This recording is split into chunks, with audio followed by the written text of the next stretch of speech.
what this presentation is, it's the ABCs of ESDs. This is a fundamental course, a very, very basic course. This is not as in-depth as even the ESD 101 that John and Kelly Carlton do. I am not your ESD attorney. This is not meant to be an in-depth legal examination of ESD issues. This is to give you the basics of ESDs. Why are we doing it? Well, we've actually had a lot of ESDs. We've seen a spike in creation of ESDs, seen about 10 just in the last year alone, and we have more on the ballot for November. With a lot of those recently created ESDs, we wanted to make sure that some of those commissioners have an opportunity to get on board with their education and jump on the training and find out what's going on, what they've been thrown into. We've seen a lot of them all over the state. We've even seen them out as far out as Reeves County in West Texas. I think we have folks joining us from Reeves County this morning. And at some point I may ask you to text in with your county, not right now, but maybe at one of the breaks we'll take a survey of where everybody's from. So let's get started. We have a lot of information. I'm going to go kind of quick through a lot of it. I'm going to reference a lot of different laws and statutes. The presentation should be available for you on your on the website. Yes, I'm getting a thumbs up from my director that it is. So the PDF should be there for you to follow along. Ask questions. We'll try to get to them. Should be a fun little morning, hopefully. 3 hours. We're going to do an hour, take a break, an hour, take a break, so you're not totally having to sit there listening to me talk for 3 straight hours. And again, just kind of relax, and it's going to be a lot of information, but I think you'll hopefully learn something about ESDs this morning. So let's go to the PowerPoint.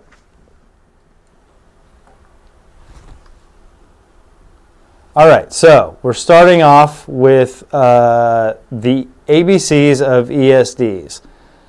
I'm trying to answer a couple people, which I should not. Okay, Reeves County is on. We got confirmation from Reeves County, so someone is watching, which I'm really happy about. I can't tell people, I cannot answer your technical questions over text messages, and I won't try to do that. Let's start with the ABCs of ESDs. Again, this is more basic than even 101. Here's 3 letters I want you to remember throughout the presentation and in talking about what is an ESD. This is a little salute to our friends at VG Young over there in College Station. We're going to gig them today. If you're not an Aggie, that's okay. You're just temporarily maybe kind of an Aggie just for this morning. So GIG, G-I-G, what does that stand for?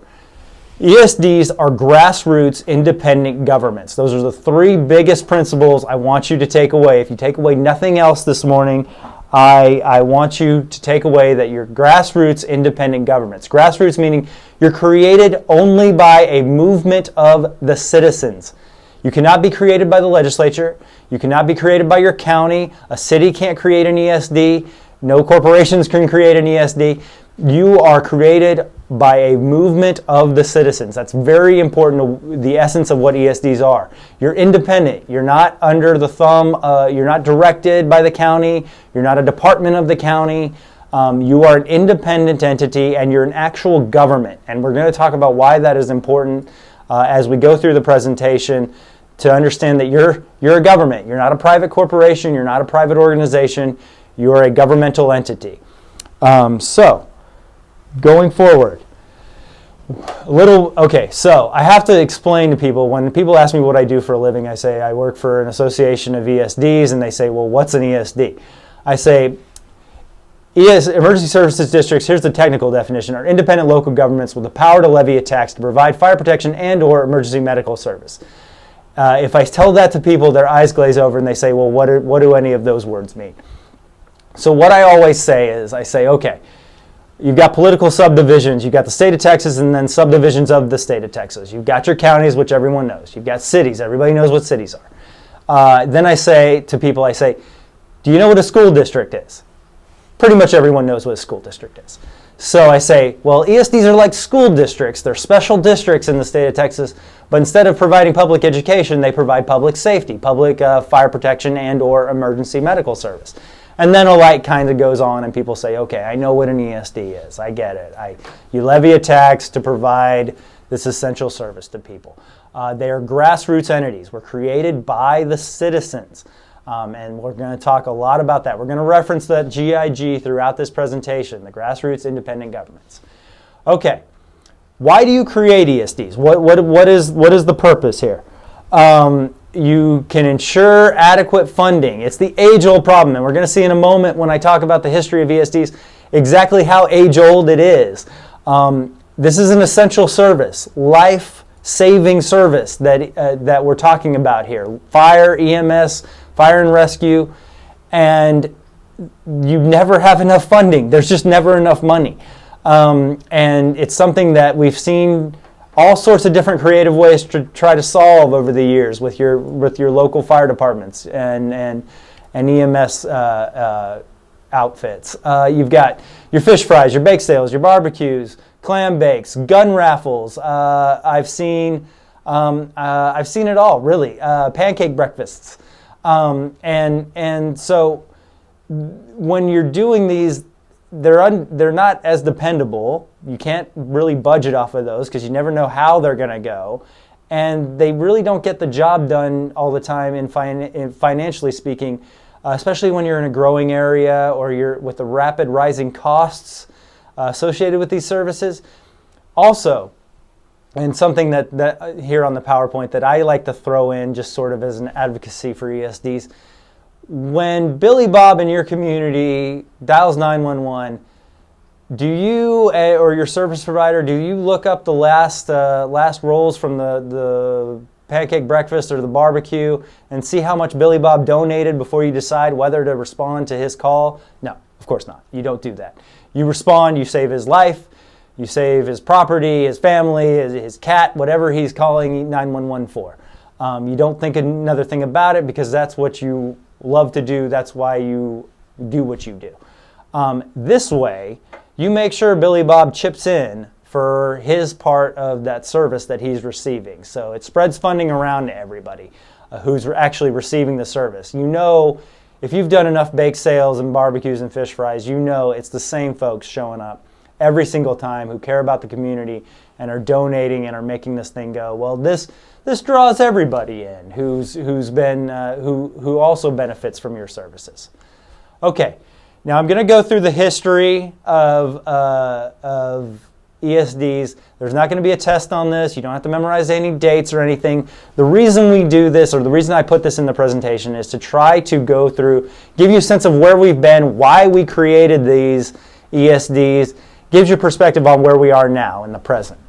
So way back in 1940s, basically it was the farmers and their insurance companies that looked around and said, we're losing a lot of property and it's costing us a lot of money because our VFDs aren't equipped, don't have the resources to fight fires when something bad happens. Well, what happened was they got together and they created what are called rural fire prevention districts. And they had a tax cap of 3 cents per $100 of valuation. That's very small. That's one of the smallest taxing units in the state.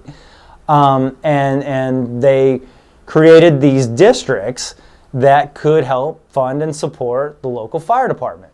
Well, that was great, and it actually worked pretty well. And so 40 years later, I can do math, about 40 years later, somebody said, well, first off, that 3 cents, we probably need to raise that. And you know, let's maybe at the same time expand the services these districts can do so they can actually do EMS service and let's give them a bigger umbrella, so to speak. So we created emergency services districts in 1987. Raised the tax cap to 10 cents. This was a new kind of district that had a few more powers and obviously a higher tax rate. In 2003, all the RFPDs went away.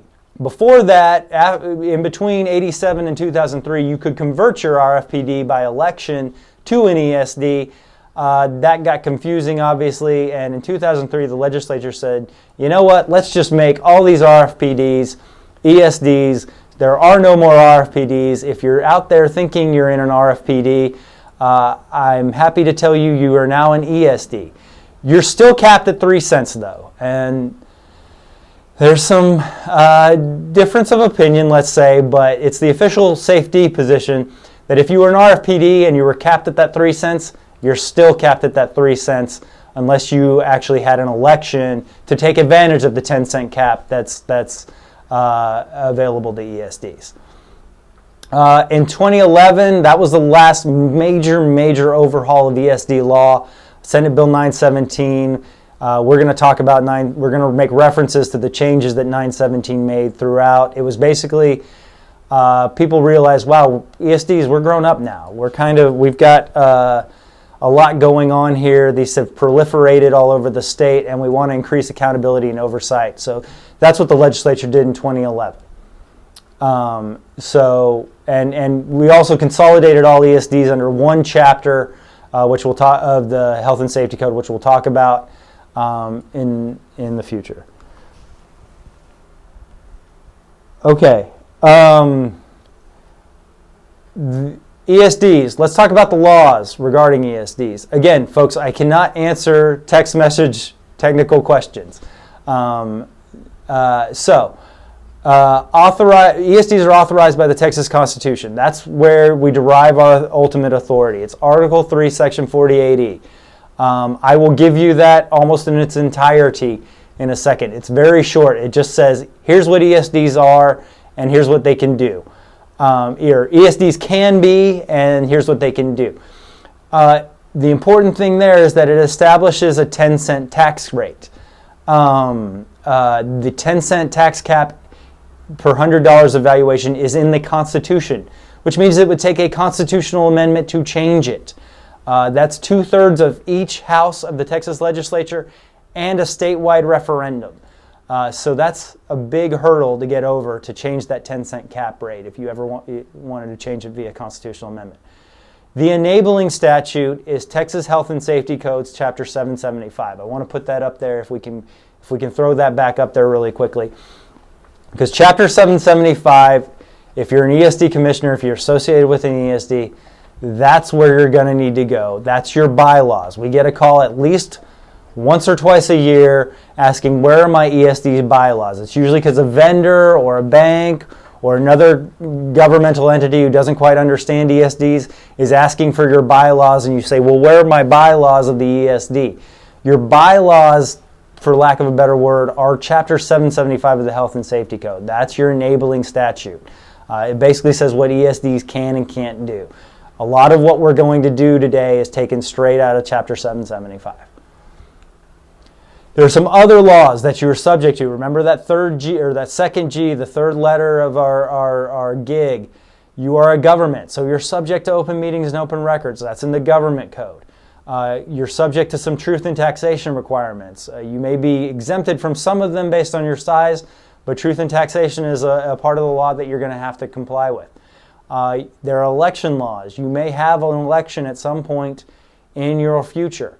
The local government code has a bunch of stuff in it that may, since you are a local government, that may attach to ESDs. These are just some other laws to be aware of outside of 775 that could affect you. You can't just focus on 775, but that's where most of your focus is going to be.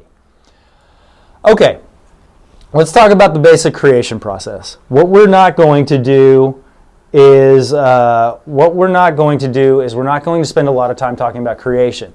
The fundamental organizing principle of this presentation is assuming that you have been created. So I'm not going to belabor the process. If you logged on or signed up for this, maybe in an area where you're thinking about creating an ESD and you're hoping to get that, I'm sorry. I will be happy to talk to you offline, more in depth about the creation process. Here's the basic steps that I want to run through. It's a petition of the citizens. The citizens have to petition their county government to create this ESD. The county commissioners have to say yes. And we'll talk about that in a second. They have to order an election. It's a county election. You have to have that election. It has to pass. Then you canvass the election, which is just a fancy word of saying yes, this election passed. And then you create the district. I want to run through just a few of the special issues. Like I said, we're not going to go too in-depth on creation today, but there's a timing issue. I know a lot of ESDs are being created right now. If you're just now thinking about it, you're for the November ballot, because you have to create on one of the two uniform election dates, which is the Tuesday in November that we all vote on, or that Saturday in May that we all vote on. You've undoubtedly voted on one of those 2 days, hopefully both. There's notice requirements for the hearing and election, so your timing has to be right. You have to be really ahead of the game. You're too late for the November election date if you haven't started trying yet. There are no elections in May of the even-numbered years because it's a county election, and the county's got a bill passed. Their election department's got a bill passed years ago because they have to do so much work with the primaries in even-numbered years, in the spring of even-numbered years. I'll be having a big primary elections for the presidential and other congressional elections, senator election next spring. Counties don't have to do, they cannot hold county elections in May of even-numbered years. So you can't have an ESD creation election in May of an even-numbered year. So if you're not going this November, your next opportunity would be November of 2020. A lot of issues with that election that you're going to have going on with a November of an even-numbered year. Any November of an even-numbered year election is going to have some problems. So basically, that's the timing issues. Municipal consent. A city has to consent to have its city limits or extraterritorial jurisdiction in an ESD. We'll talk about that in the future. This presentation, I wanted to mention it here just because we'll reference back to it. Records retention. This is actually for you even if you have been created. Please, please, please find your creation documents and keep them somewhere, preferably on file with the county clerk. That's the birth certificate of the ESD.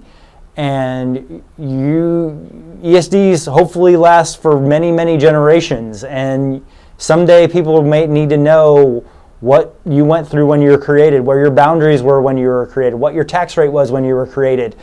It's good to have those things on file. I've been to plenty of courthouses searching through old files trying to find stuff, and it makes my life a lot easier if people had put their records together and kept them in one place. So if you're just recently created especially, put all your stuff together, put a copy on file with the county clerk, and keep a copy of all those records, the petition, the order creating the district, all that good stuff. Keep that on file with the ESD as well. Transparency and coordination are the keys to success in an ESD election. It's important to have everybody basically on the same team. I just saw an ESD election where the County Commissioners Court voted against it. Now, I'm not saying they did anything wrong. Sometimes you do everything right, you check all the boxes, and it's just a political thing that gets you. And that's a real bummer because it's a lot of work to get these things created, and you don't want to get tripped up at the county level with the county commissioners just voting against you, and that's really unfortunate. Again, I don't know what happened in that instance, and I'm sure they probably did everything right. But you want to be as open and transparent with your citizens and all your other local government entities trying to work together to create an ESD. So that's enough about creation for right now. Let's go to part 2. How am I doing on time? I'm actually doing okay on time. Yeah, I'm actually doing really well on time. I'm very happy about that. So let's talk about what can an ESD do and the powers and duties of an ESD. We're going to start with what can an ESD do, and then we'll go into what must an ESD do. The idea being that with what must an ESD do is going to be last, because what you have to do, I want you to remember that, so last in time, hopefully that sticks in your brain. Okay, what can an ESD do?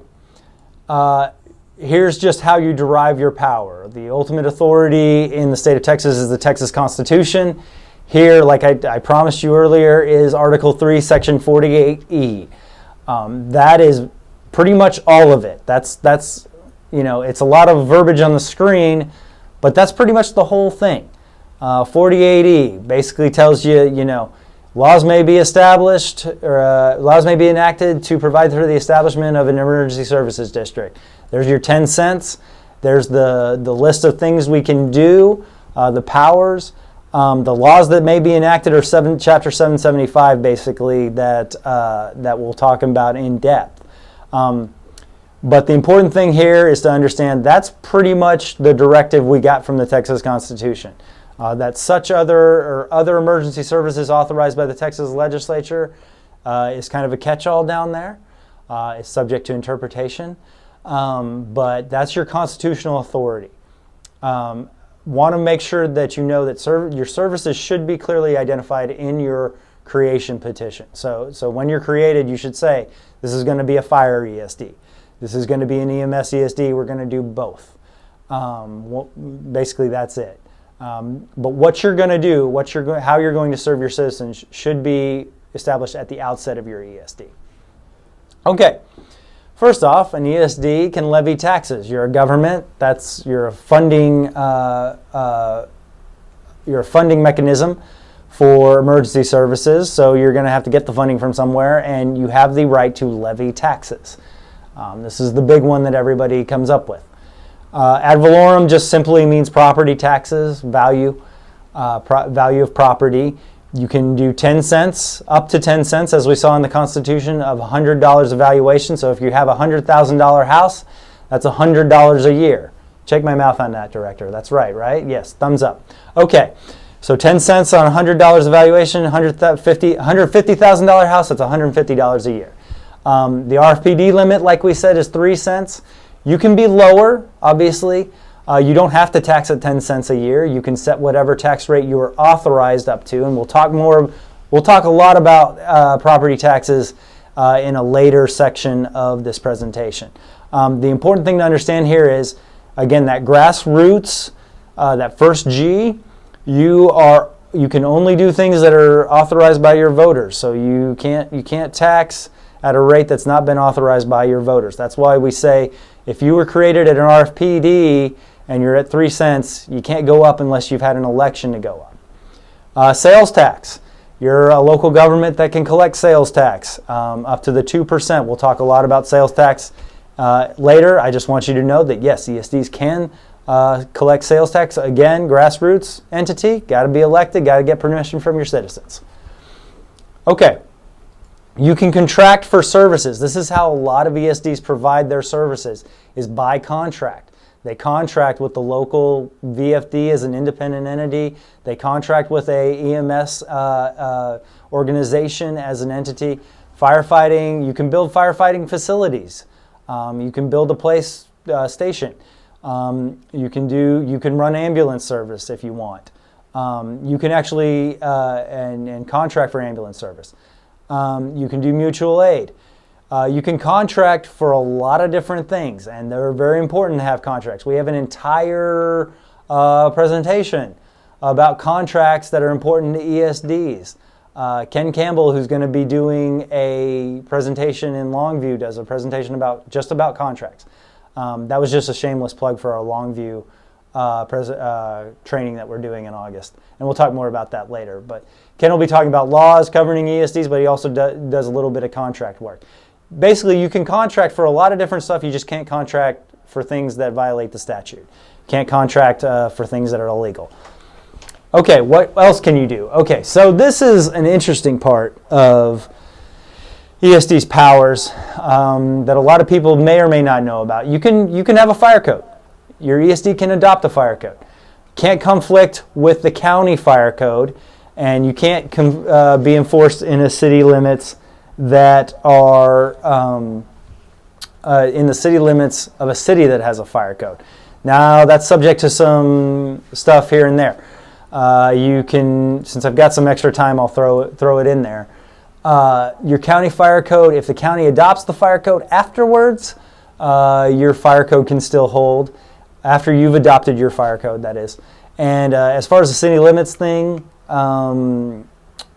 you cannot adopt a fire code, enforce your fire code in a city limits unless that part of the city has been subject to limited purpose annexation.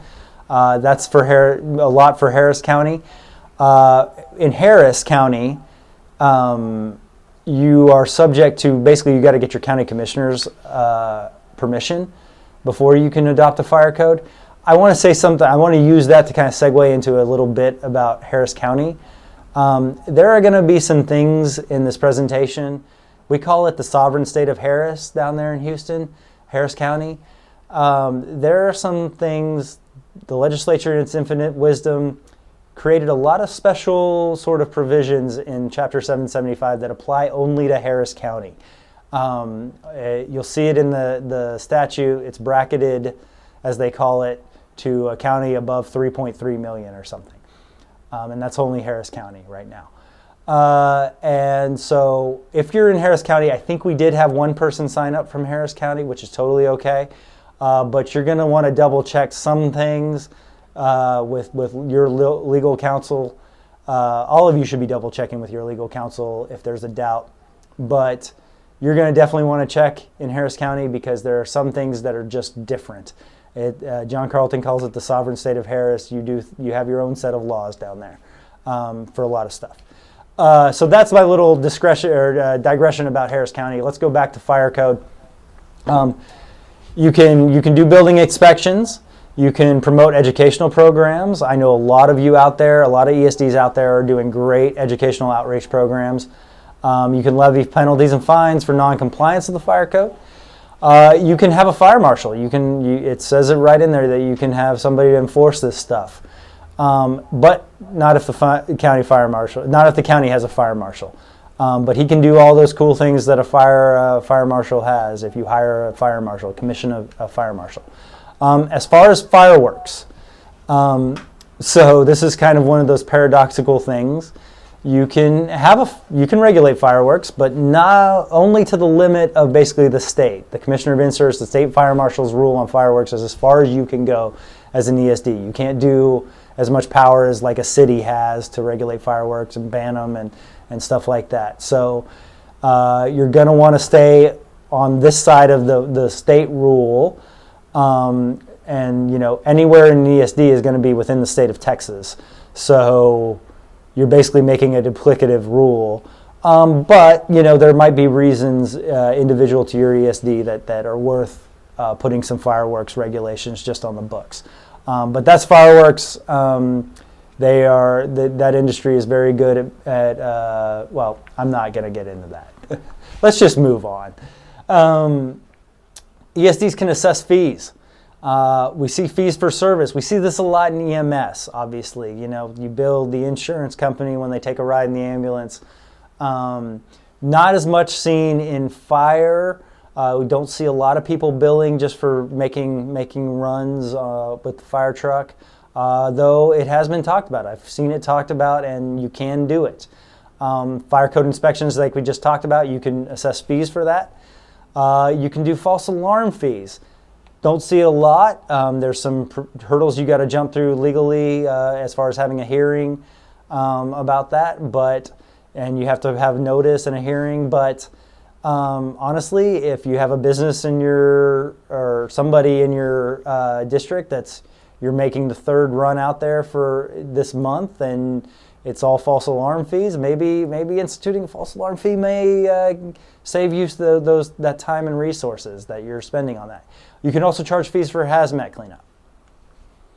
Okay, you can sue and be sued. Hopefully that never happens. Hopefully you don't need it, but the ESD can be sued. I will not digress into a discussion of sovereign immunity right now because I'm not qualified to do so.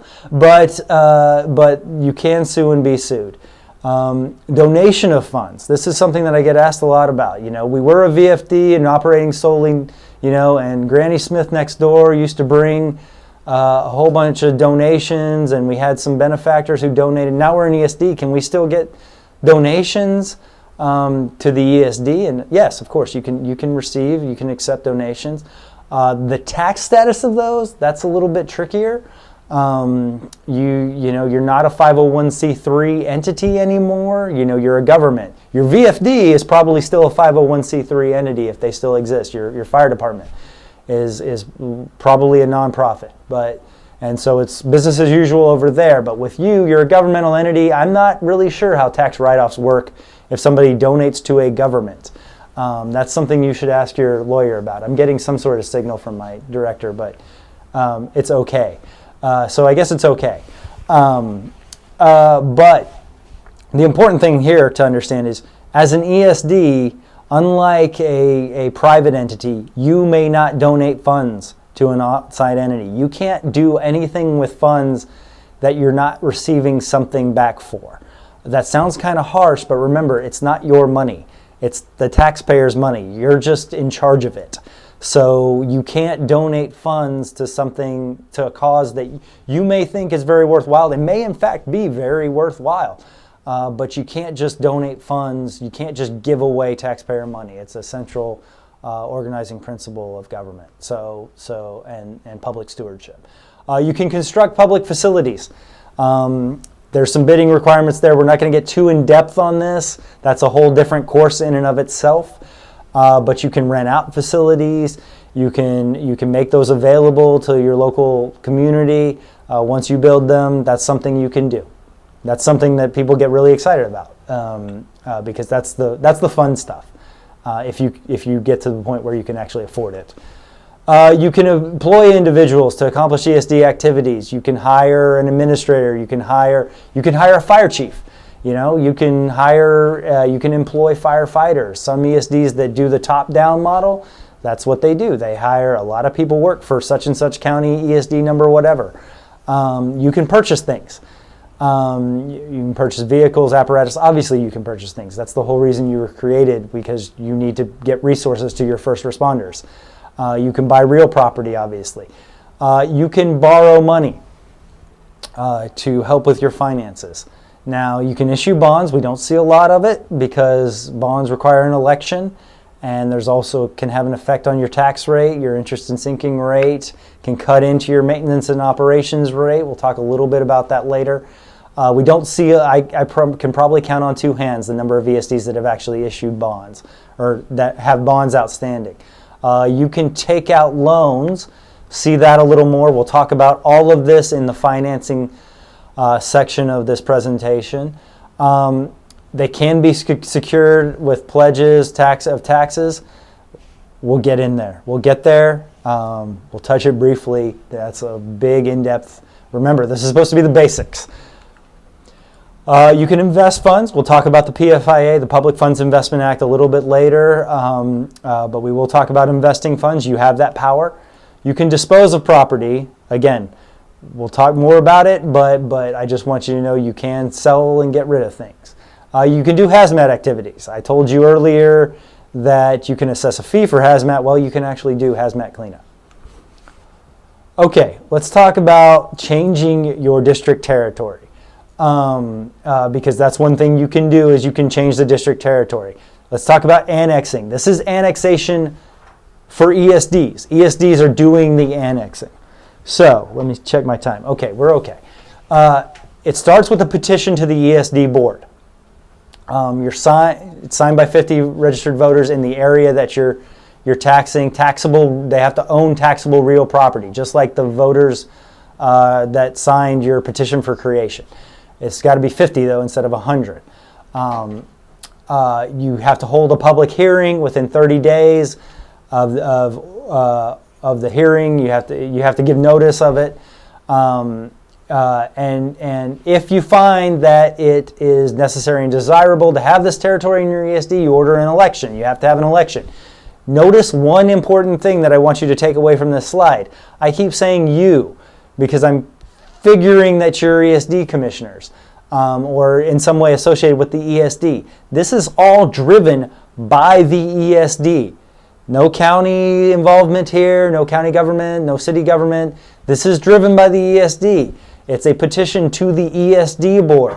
You decide whether you want to do this annexation. It's in your hands. You order the election. You hold the election.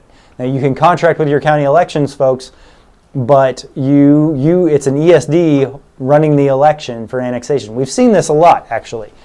We see annexation elections almost every election cycle nowadays, and it's a whole different. There's a lot of issues with it. Good issues, but there's a lot of stuff you have to know about it. I just want to let you know about it, that it's something you can do. Ultimately, the election has to pass in both your area, the current ESD, and in the area that's seeking to be annexed. Again, it's a grassroots thing, folks. It's something where the folks in this area are saying, hey, we like how that's working in that ESD. We're not getting those services at that level, and we would like to be in the ESD. The citizens are coming together to say, we want to be a part of this ESD. We are willing to submit to this taxing entity in order to get better service. So again, it's the grassroots, that first G. We're back to it again. Let's talk about deannexation. Deannexation, here we're talking about municipalities. Municipality, if your municipality gave consent, remember we talked about municipal consent in the creation process. Well, that's kind of a forever and always thing. You can't just take yourself out of there. That would cripple the ESD. And so a city can't just say, oh, we're out. A municipality not in the ESD can annex into an ESD and take territory away from that ESD. Where I'm in Austin, Texas right now. We see that a lot. Austin's one of the most rapidly growing cities in the country. And so Austin has we used to have 13 ESDs in Travis County. We've created a couple more we'll talk about later how that's been done. But Austin is an expanding city. Good for them. They have annexed into some of these Travis County ESDs and taken away territory. There's a lot of issues with annexation. Recent legislative changes, I'll mention briefly. I'm not an expert on those. John Carlton has done a lot of, a local ESD attorney has done a lot of presenting about ESD and facing municipal annexation. They've even passed stuff in the last legislative session here in 2019 that has even changed the law again, and I'm not even sure that's in effect yet. So annexation is a hot issue. I just want you to know that's something that can happen. Municipalities that aren't in your ESD but neighbor your ESD, if they have the ability to annex territory that's in your ESD, they can, and they will simply take it away from you. All right, let's talk about dissolution. That's something that nobody ever really wants to talk about, but you can dissolve your ESD. It's a big hurdle. 10% of people, the registered voters, have to give in a petition to the ESD board. You have to hold a hearing. And again, it's a petition to you. So you have the ESD board. Again, I'm talking to you as an ESD. So the ESD board can just simply deny the petition. This isn't something we've seen a whole lot. I've seen one, and then you have to hold an election. I've only seen it get that far once, and the election was actually defeated by folks who were the citizens. Again, grassroots effort to defeat the dissolution election. Basically, you voted no if you wanted to keep the ESD, I believe. Yes. And they actually won. So the ESD is still in effect to this day. There's a lot of stuff that happens if in the statute is provided for dissolution. If you are dissolved, there's a lot of hurdles you got to jump through in getting rid of all your stuff and winding down the ESD. That's all in the statute. Hopefully I won't ever have to talk about this because we believe in ESDs and we believe that if they're run correctly, they're a benefit to the citizens. But that's there. These are beyond anything that we need to talk about today. I want to just mention them briefly. ESDs, some ESDs can divide like an amoeba. They can split into two different ESDs. It used to be just for ESDs in counties under 20,000 in population, under 20,000 people. There was a recent legislative change that targeted one specific area of the state. If you were that ESD this past legislature that Representative Dean was helping out with an issue, then you know who you are, and I don't need to tell you. You can consolidate two or more ESDs into one ESD. We've actually seen this in Montgomery County. recently, a couple of consolidation elections, and so I can put you in touch with folks down in that area and their attorneys if that's something that you're thinking about consolidating ESDs. I don't want to get too into it now. An overlap district, I mentioned we used to have 13 ESDs in Travis County. We now have a few more because they're creating overlapping districts. Remember I said you have to specify your service that the ESD provides. Well, if you're a fire ESD and you want to do ambulance, you can create an EMS ESD on top of that ESD. I know there's some that exists in Harris County.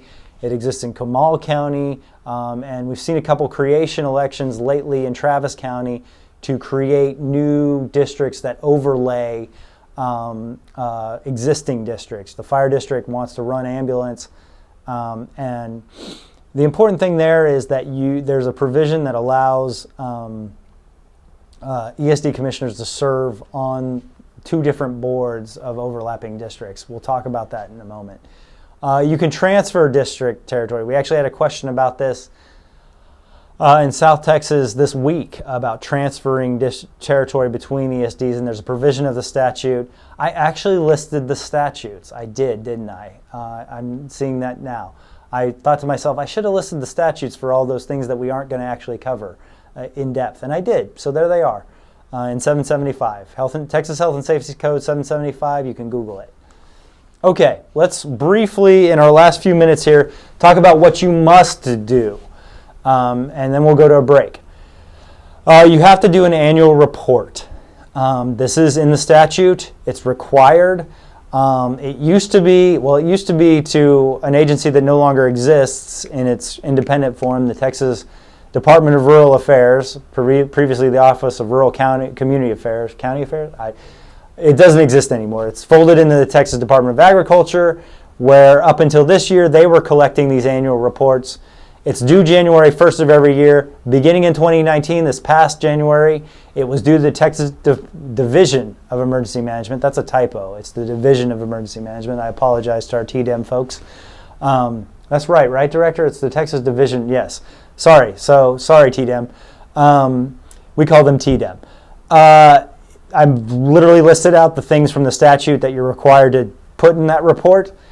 We used to help with TDA, the Texas Department of Agriculture. We used to help. We had to deal with them. We didn't charge them any money. We did it as a service because we believe in compliance. We want you to comply with this annual report requirement. It's a transparency issue. So we would help collect those reports. This year, in the transition to TDEM, this being their first year, they've also had some transferring themselves. They've actually been moved from the Department of Public Safety over to Texas A&M. So TDEM, we didn't get anything worked out with them this year. We're open to discussions in the future because we like helping. Again, we don't charge anything for it. It was just a service we wanted to provide our members, actually all ESDs. We were doing it for everybody. But that's the annual report. You have to have it every January of every year. It's in the statute, no exceptions. County reports. Now this is something I've never actually seen done. I've only gotten a question about it years and years ago. I didn't even know it was in there until years and years ago. Somebody said, well, what about the county report? And I said, I need to learn about that. By request from your county commissioner's court, and it has to be by the end of the year, they can say, give us this report that's in 775, and it has to show the budget, tax rate, debt service. And it's due by February. So you basically get a month or so, depending on when they request it. But it's due February 1st. Again, only if the county requests it. And I've never heard of a county actually requesting it. If your county has actually requested this report, I'd love to hear about it because I've never actually heard of it. I'm not even sure if a lot of county commissioners' courts know it's in there, to be honest. But it's in there. Okay, so this is a fun one. In 2017, there's been a lot of angst, somewhat understandably, over special purpose districts at the legislature. And so what they did in 2017 is they passed Senate Bill 625, and it created basically directed the comptroller's office to create a special purpose district database. We got swept in with that. This was mostly, in my opinion, trying to target those developer districts, water districts, MUDs, SUDs, PUDs, public improvement districts, management districts, municipal development districts, whatever, because they're all over the place. The legislature creates them. They're financing vehicles to increase development, which is great, but there's a lot of them, and the legislature is basically trying to rein them in, I think, and get them all in one place where people could find information out about them. Well, ESDs got swept in there. So we are subject to this reporting requirement in the comptroller's special district database. You are subject to it. There's a 90-day reporting period starting every January. You got to have it reported by April. It says annually, so it's every year. There was some thought that it was maybe just that first year in 2018 that you needed to do it, but nope, you need to do it every year. There is an exception. For smaller districts, it's $250,000. You had to have less than $250,000 in gross receipts last year. The previous year, you have to have less than $250,000 cash on hand and investments, and you have to have, and you cannot have any bonds outstanding. You can't have issued any bonds. If you check all three of those boxes, you're exempt from this reporting requirement. Otherwise, I've put the link up there, comptroller.texas.gov/transparency/local/SB25. It is active. I checked just on Friday. You can access the database. The good thing is, I think once you fill out the report, and it's pretty easy to fill out the report, then you can just go in year after year. It's a database, so you can just update stuff. It's kind of like their franchise tax report. If you own a business, you maybe know about that. So go do it, because they do put a penalty in there for noncompliance. I haven't heard of anybody getting hit with it. I think they're trying to be, they're great people over the comptroller's office, and they're trying to work with folks. So please go do that. If you haven't done it, go check it out. Get that done today or as soon as possible. But those are all the sites. I've given you the government code sections. I've given you the website in your PDF, so please, please, please check that out. Okay, you have to do an audit. We're running a little late here, but that's fine because the audit is very important, so it's a good place to kind of end on. June 1st of every year, it's due to the County Commissioner's Court.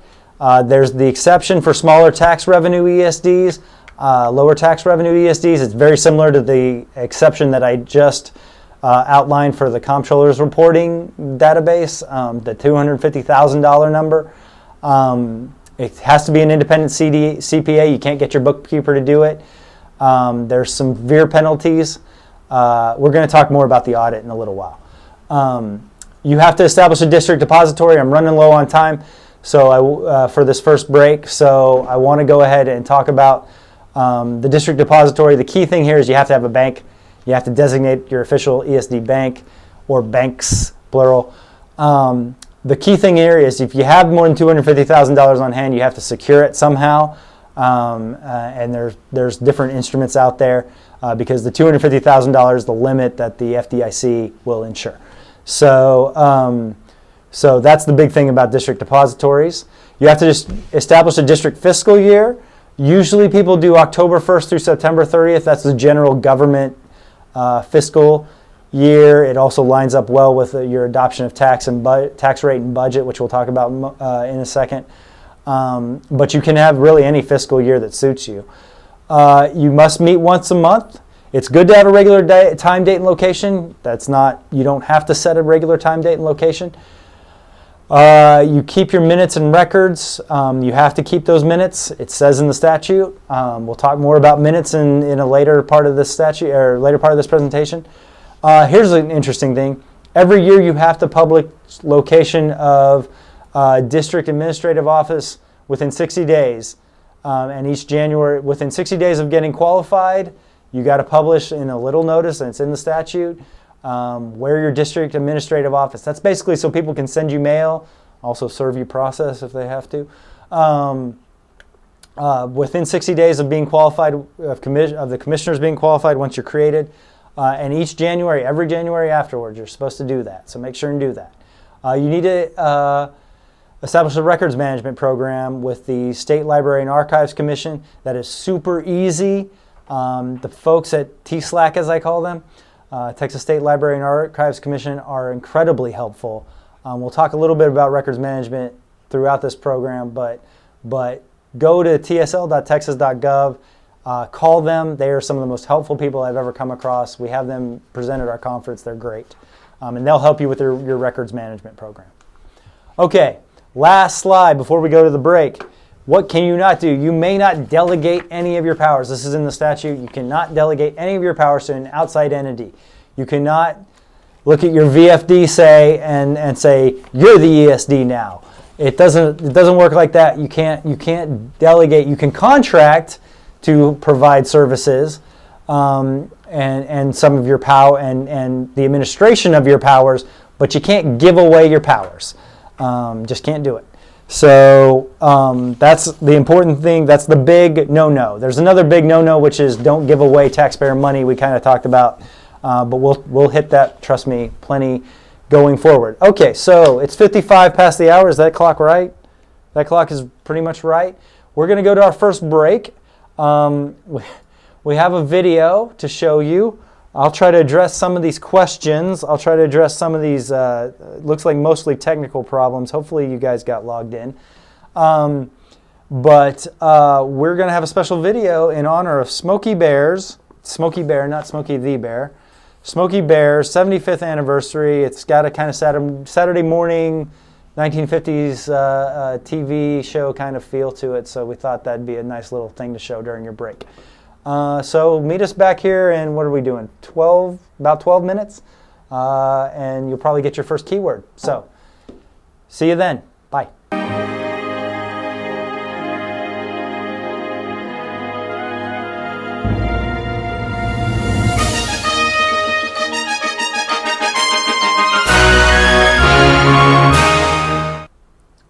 Okay, and hopefully we're back from break. I'm going to give you a second to settle in. Hopefully you were able to maybe use the restroom, get up, get some coffee or something during that video. Hopefully you caught some of the video, the Smokey Bear video. Only you can prevent forest fires, of course.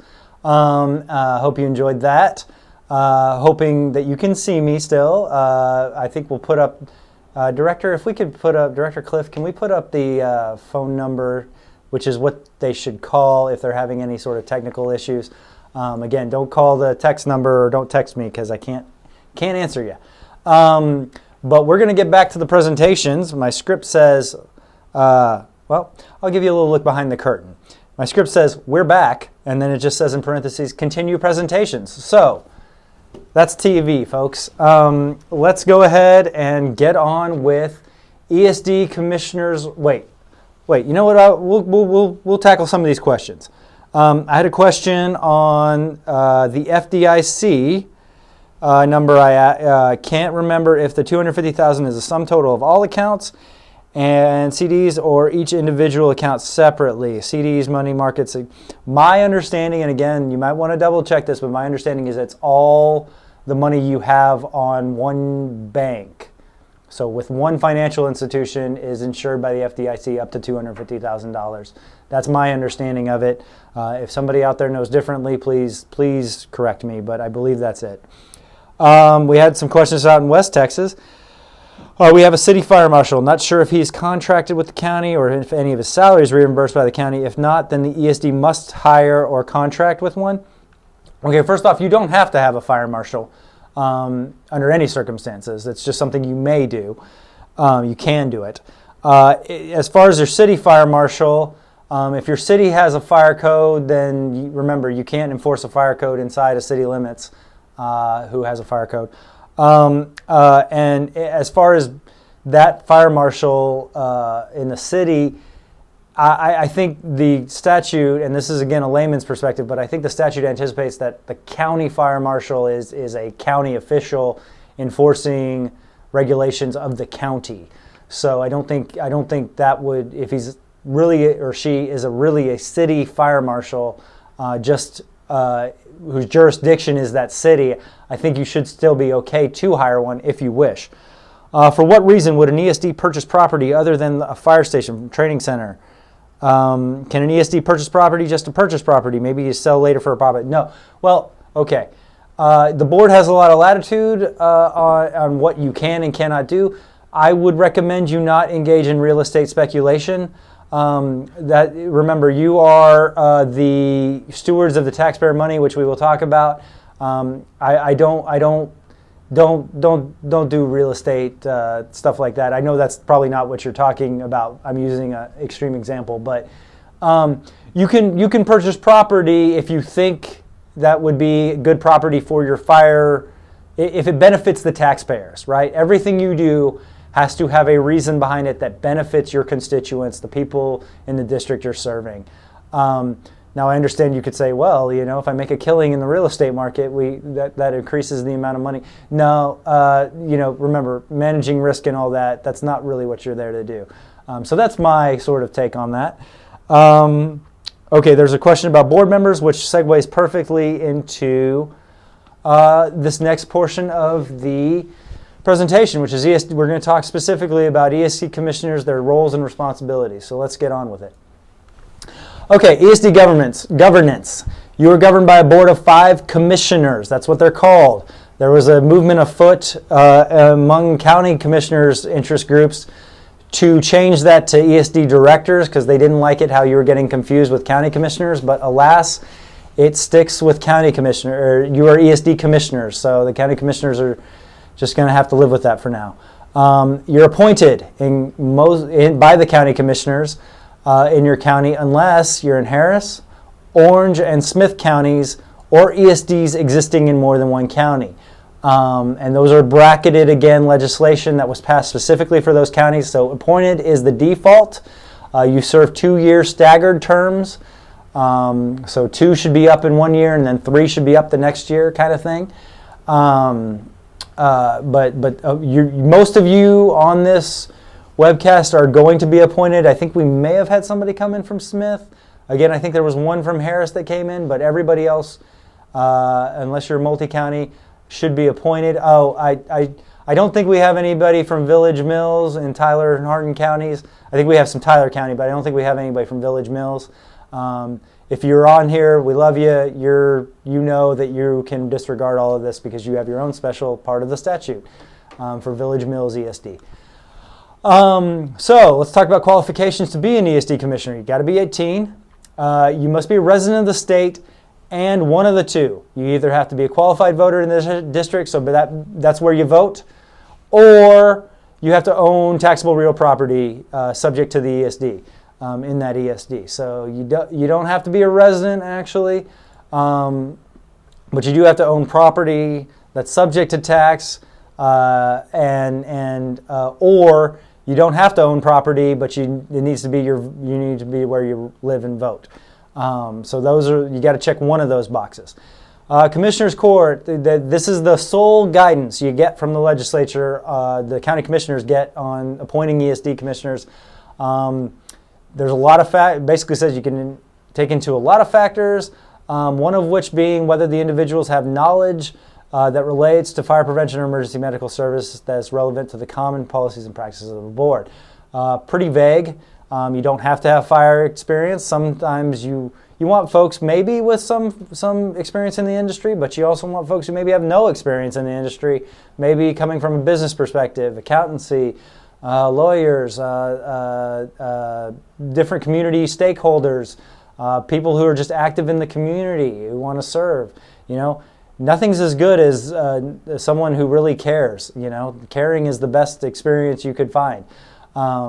So SafeD has created a guide. So if you'll come back to me, here it is. We pass this out. We go to county judges and commissioners association conventions as outreach, and we give them this little appointing ESD boards, getting it right. And so this kind of goes through what we would look for in the ideal ESD commissioner. There are some no-nos. There are some automatic disqualifiers. Dual office holding. You cannot hold 2 offices of emolument. And what that means is if you can get paid basically for this office, then it's an office of emolument and you can't hold 2 of those. It doesn't matter if you deny the payment or decline to get paid for that office. If it is an office of emolument, at all in general. It conflicts, and you can't hold two of them. If you're a city councilman or a school board person, and those are offices of emolument, and then you get on your ESD board commissioner, you get on your ESD board and you're a commissioner, congratulations, you're no longer on that first office. You've automatically resigned. You have the latest in time that you were appointed to, or the latest office you took.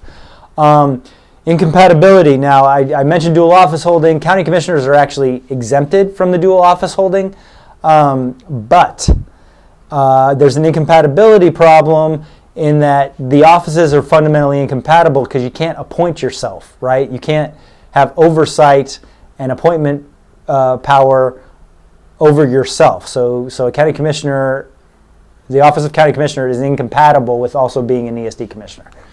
There are some other issues, conflicts of interest. We talked about real property. You don't want to be buying and selling stuff to the ESD. You want to be really careful about that. If you own a garage, you want to be really careful about taking the trucks in, making that the garage that that the ESD is taking their trucks to get fixed. You really want to avoid self-dealing.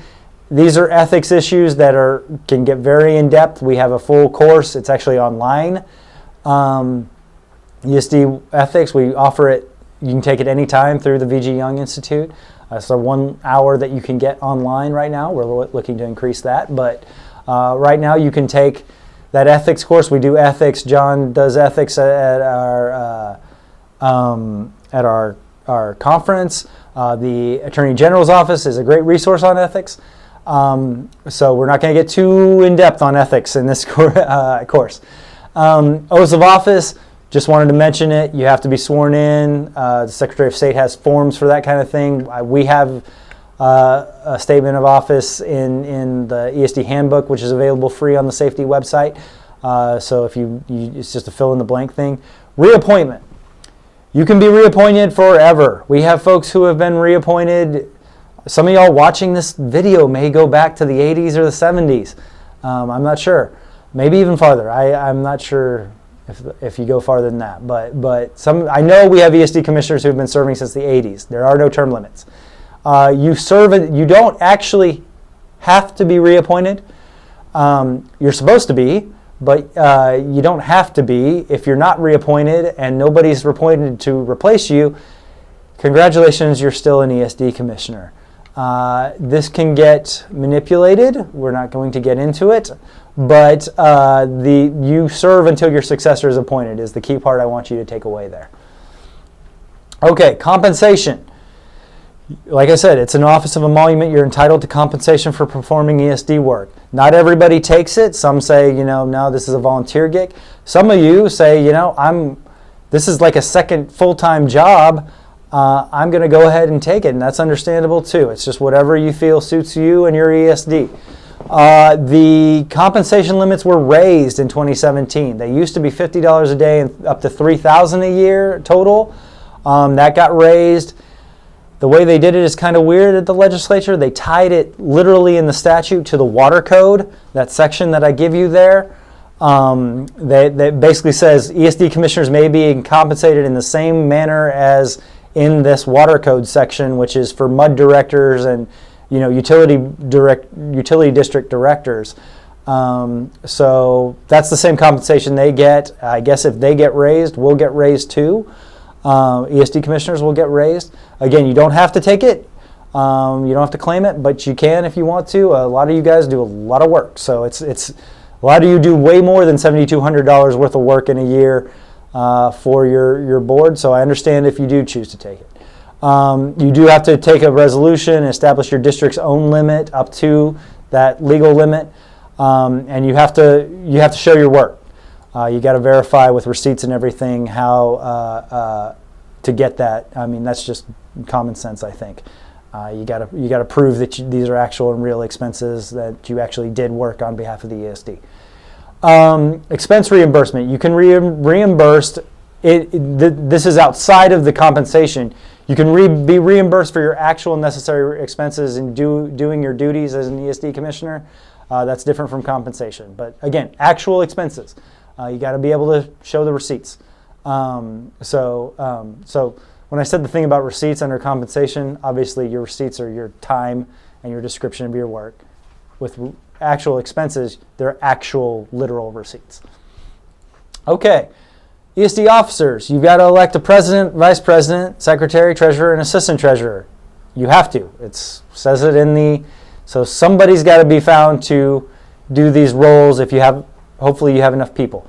You can combine the secretary and treasurer. Those are the only ones that can be combined. So at least 4 people on your 5-person board are going to have an office. And that's just the way it is. Interestingly enough, there's no discussion on how or when that election has to take place. So that's interesting. So that's. I got a quick question here that I want to, before we get too far. Who decides if the ESD commissioners will receive compensation? The ESD board does. You have to kind of do a resolution, like I said, for anybody to get compensation. I'll go back to that slide real quick. Where is it? The board must adopt a resolution saying, yes, we're going to allow this, and this is a limit. So the ESD board decides. But it is pretty much permissible by the statute. Okay, so like I said, oh, there's your first keyword. I noticed your first keyword is on the screen. So if you're dozing off or whatever, hopefully not, but come back and grab that keyword. There it is. So I'll stay on the screen a little bit longer just to stall. No, I'm kidding. Like I said, no prescription in how you have to elect officers. Okay. Policies and procedures. The ESD board is a policy-making, decision-making body. What we like to say at safety is your job is not to figure out how to put out fires. Your job is, that's your operations staff. What you do is you make policies, you provide the funding, you're a governmental entity, that you're not the fire chief. You're not telling people how to do that part of the job. It gets very tricky if you start getting into that kind of stuff. Some suggested policies we have there.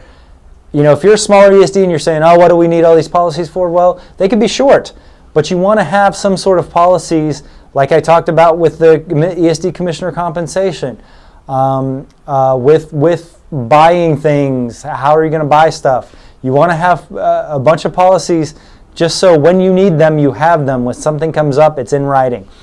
Now, I don't know if we're going to get that keyword off because I think it might be blocking the bottom of my slide. But strategic planning, this is something that safety harps on a lot to the point where people are kind of sick of it. But we highly, highly recommend strategic planning. It's long-range planning, to figure out where your ESD is going to go. Any size ESD can do this. I know you may say, well, we're just trying to keep the lights on and gas in the truck, and I get it, I do. But you want to have a plan for how you're going to keep doing that. It doesn't have to be super sophisticated. It sounds super sophisticated, and some of these $1 million ESDs will hire consultants and do big documents, and that's great too. That's awesome. But even if you're a lower revenue ESD, you can still just have a day session where you comb through stuff and say, okay, what's our next 5 years look like? Where do we want this district to go? It helps a lot with some of the things we're going to talk about later. Have at least one strategic planning session a year, just a little retreat, just a day like this. It could be like a Saturday morning. You know, you're obviously willing to sacrifice a Saturday morning, so maybe one more isn't the end of the world. Bonding requirement. Your treasurer has to be bonded. That's the key part of this slide. The county judge determines the amount of the bond, how little it can be. It needs to be sufficient, obviously. So, hopefully your treasurer does not run off with all the money, but they need to be bonded in case they err in their duties. And there are companies out there that will are glad to help you with your getting bonded. Open government, again. Okay, so this is my first talk about the 2019 legislative session. A lot of things got changed. This was a very heavy open government session this past spring. So there are going to be some things that we're still sorting through, some things that are not going to be fully understood yet. We are actually having a webcast. This is a good time for me to talk about that. August 26th, it's one of our last Monday webcasts, one of our regular sort of webcasts that we do on August 26th. Is that right, Director? That is right, all right? We're going to have somebody from the AG's office come and talk about open government concerns and some of the changes that the legislature made this past spring, so hopefully you'll look forward to that. I want to talk about it here because it's part of the accountability of ESD commissioners. You have to have complete open government training. That is not changing. I can tell you that for sure. You have to take 1 hour on each one of the big acts, the Open Records Act and the Open Meetings Act and the Public Information Act, which sometimes is referred to as Open Records Act. 1 hour on open meetings, 1 hour on the PIA, the Public Information Act. That is free. You could do it right after this course. It is through the AG's website. I'll give you a link later to show you how to do that. We always have it at our annual conference. Our conference is always within the first 90 days of the year, with the idea being ESD commissioners get appointed January 1st, like the statute says, and then if they're new commissioners, they can knock that out at our conference. We have someone from the AG's office come do that, an hour on each. So that's important. Also, in terms of accountability, this was part of that SB 917 that I referenced in our history lesson. You must obtain 6 hours of certified continuing education at least once in a 2-year period. And that may carry, and you may carry forward 3 hours from one period to the next, not more than 3 hours. It has to be 3 hours in excess of the 6 hours. Let's look at sort of the training in depth, because that's what you're doing today. Like this 3 hours is counting towards that 6 hours. HB 1619 was a companion to SB 917. It was pretty much exact, except it didn't pass. And part of the difference, one of the minor differences, is that it actually said what kind of training you had to get. And I've listed them out there for you on the slide. So you can see those. We use that topic as a guidance in development. We use those topics as guidances in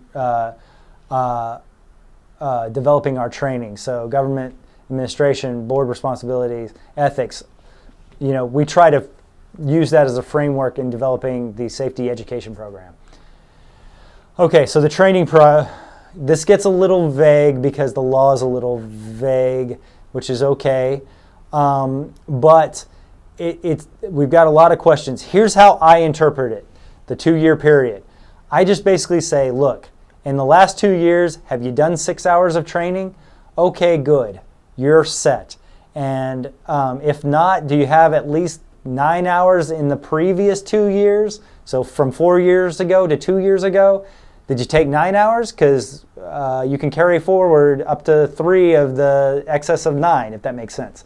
So if you did 8, you can carry forward 2. If you did 7 in the previous 2-year period, but I do it as kind of a rolling thing. Otherwise, the statute doesn't really make sense. It doesn't have any teeth. So that's how we say it. So you're getting 3 hours today in one shot. All you need is 3 hours over the next 2 years, and you'll be fine. If you're just starting as an ESD commissioner. If you're an established ESD commissioner, you need to have 6 hours kind of at all times in the last 2 years. That's how we here at SafeD, I read it. Accreditation, there's 2 prongs of this. Has to be certified by an institute of higher education. That's defined in a statute, a college, junior college, something like that. VG Young Institute, for example, like I said, GIGM, we're part of A&M. You're all Aggies for just a few hours. I know that may really hurt some of you, and some of you may love it, but VG Young Institute is part of Texas A&M, so that's how they fit the statute. It has to be also, the second prong, relating to the performance of the duties of an ESD commissioner. So you can't just take basket weaving at or ballroom dancing workshop at your local community college and say, hey, I did it. It has to be specifically certified for ESD commissioner training. Okay, let's talk removal real quick. This is not a fun topic, but appointed commissioners can be removed by the county commissioners court. They have to adopt the resolution saying that they're going to take part in that specific part of the statute, but they can remove you.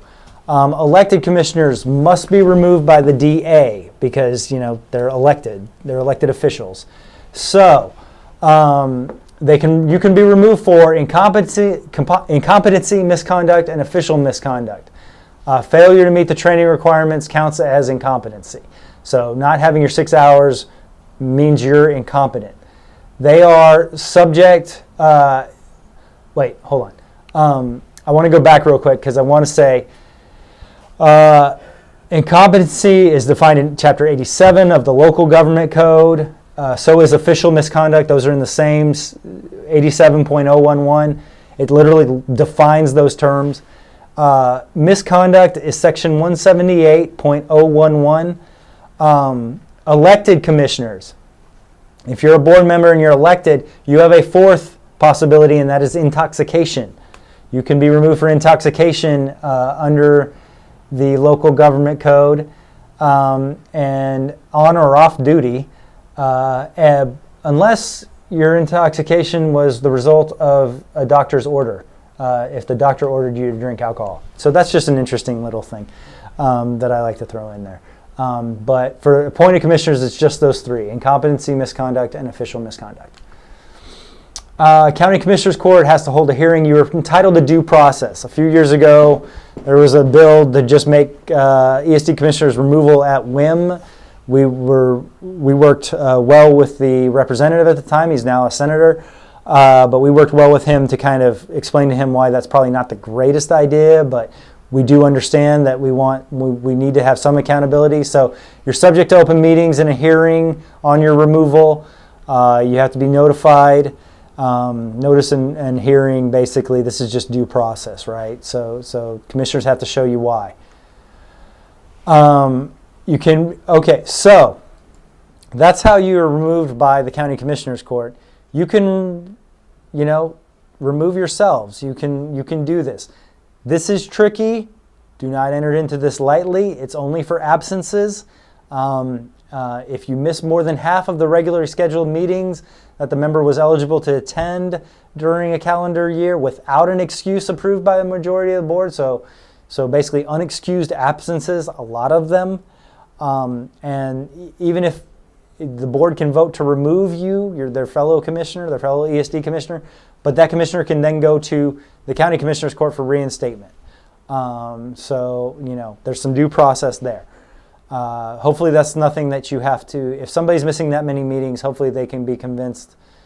Hopefully there's either a good reason that retroactively gets excused, or, it's kind of understood that they're not really, this isn't for them. Hopefully you don't have to take part in that. So let's talk vacancies.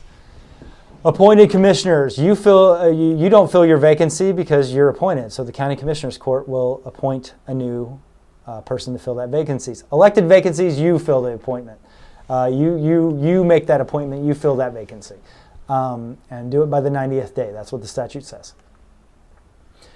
Let's talk about commissioner liability. This is something we get a lot of questions on. You're not generally held liable for actions taken in the scope of your duties. If you go outside that scope of your duties, you can get in some trouble, so don't do that. But you're not going to be liable. You're covered sort of acting within the scope of your duties. So don't go outside the scope of your ESD commissioner authority. You should know what that is. We're covering a lot of it today. All right, part 4. I think that's good. I think we're doing good on time. Let me check. Yeah, okay, so we're great. ESD board meetings. Let's talk about the board meetings. Okay, the law requires ESDs to meet. You have to meet at least once a month. That is in the statute. It says the board shall hold monthly meetings. It's good to have that regular time and location so your people know, but that is not in the statute that you have to have that. Notice. You have to have every topic that you're going to discuss. Good to be sort of thorough there on your notice. Basically, you have to keep your minutes and acts of what went on, and it has to be open to the public, unless it's a closed meeting, and we'll talk about closed meetings under the Open Meetings Act. So, like I said, remember, folks, We're not going to get too deep into OMA and PIA in this training, but I do want to mention some of the highlights. It's important to just remember the purpose, right? The purpose is to allow the public to be involved and aware of the government's dealings, right? So transparency is the idea here. That's what you're trying to do. Training is required. We talked extensively about that open meetings training as one of your responsibilities. You have to get that training within 90 days. Your notice of a meeting is required 72 hours, unless it's an emergency, and we'll talk more about emergency meetings in a second. The agenda can serve as the notice. So the agenda should have the time, date, and location of your meeting. Obviously, it should say, here's our agenda. We will meet at this address on this day and time, and you should sufficiently describe the matters to be discussed at the meeting. So it's pretty much kills two birds with one stone there. Post your agenda. Post your agenda at the county courthouse or at your administrative office and your website if you have one. And spoiler alert, it looks like you're going to have one pretty soon. Okay, I'm getting a question, so hold on, sorry. Public may attend, but does not generally have the right to speak. Remember when I said that this was an intense open government session and the legislature full of legislators made a substantive number of changes to open meetings? This is one that I've been hearing that there's been some changes on the public's right to speak. They may have enhanced the public's right to speak. So more on that later. Much later. Not later today, but later in the future. Let's talk about public information. This is open records. Oh, you've heard of open records requests. The purpose is to allow the public to inspect and monitor activities of the governmental entities and its records. They get to go through everything, and that's a good thing. It's transparency. That's what that's okay. And training on this act is required for public officials. You have exceptions. You have things that you can redact. This is something very, very special to our sort of ESD situation that I want to make sure is mentioned. The Act says that any part or section or portion of an organization that is supported in whole or in part by public funds is subject to the Public Information Act. If you are supporting your VFD, or even if it's not a volunteer fire department, your EMS organization, if you're supporting that with public dollars, public taxpayer money, they are going to be subject, with regards to those things that are supported, those expenditures and things that relate to how they're spending that money, that's going to be subject to the Public Information Act. Even though they are a supposedly private entity. That's something to be on the lookout for and to keep in mind. So that's something I definitely want to, and again, please don't deluge me with specific fact-based questions on this. I can't answer them. I couldn't answer them even if I was an expert on the PIA. Again, we're having an expert in the PIA coming to talk to us in August. And that webcast will be available later in our library, not for credit, but we make all our webcasts available later. So hopefully those questions will get answered. I can't answer specific fact pattern questions for your VFD or your fire department or your ESD. I want to go back real quick. Oh, no, we're good. We're good. So how do public information requests happen? Hopefully, someday you might and probably will get a public information open records request. So let's talk about it briefly. The request comes from a member of the public. It's a written request. It can be through email. You don't have to create new records. You don't have to do new research. You don't have to go out and assemble a bunch of stuff. You don't have to make records. It's just for records that are existing. You can't destroy records based on a public information request. You can make nominal charges for things like staff time and copies. If you have to make copies. A lot of organizations do that, it's understandable. Don't go extreme with them because then the AG can get involved. And you don't want to go down that road. So keep them reasonable. Exceptions, real briefly. Unless it's specifically excluded by statute, and there's a lot of stuff that is excluded by statute that you can redact, all the information is subject to disclosure. If you think it's accepted, but you're not sure and you don't have a legal opinion, you need to get a legal opinion from the AG's office within 10 days of receiving that request. So ask them. They have an entire division. We'll talk about it in a second. It's good to have your legal counsel on this. If you can afford legal counsel, I hope they should, the minute you get a records request, the next call should be to your lawyer if you have one. If you don't, again, the AG, a lot of friendly, good people at the Attorney General's office in that open government division who will help you. That's what this slide says. And so I'm giving you sort of the way to access the really, really great people there who are doing a lot of hard work and underappreciated work at the Attorney General's office. They're deputy attorney generals. They're all attorneys. Very knowledgeable. That's the website that you go to. That's the website you go to if you want to do the online training. If you need that training that you're supposed to get or have had within 90 days of taking office, that's where you can find, that website is where you can find that along with tons of other resources. They have an open government handbook that you can consult.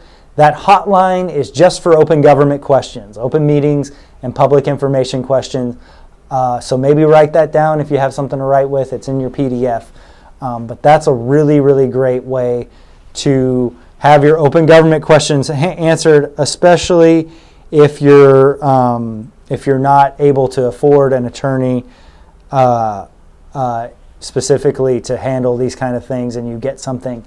But again, sometimes it's just worth biting the bullet and hiring an attorney if you do have the money at all. Okay, let me see here.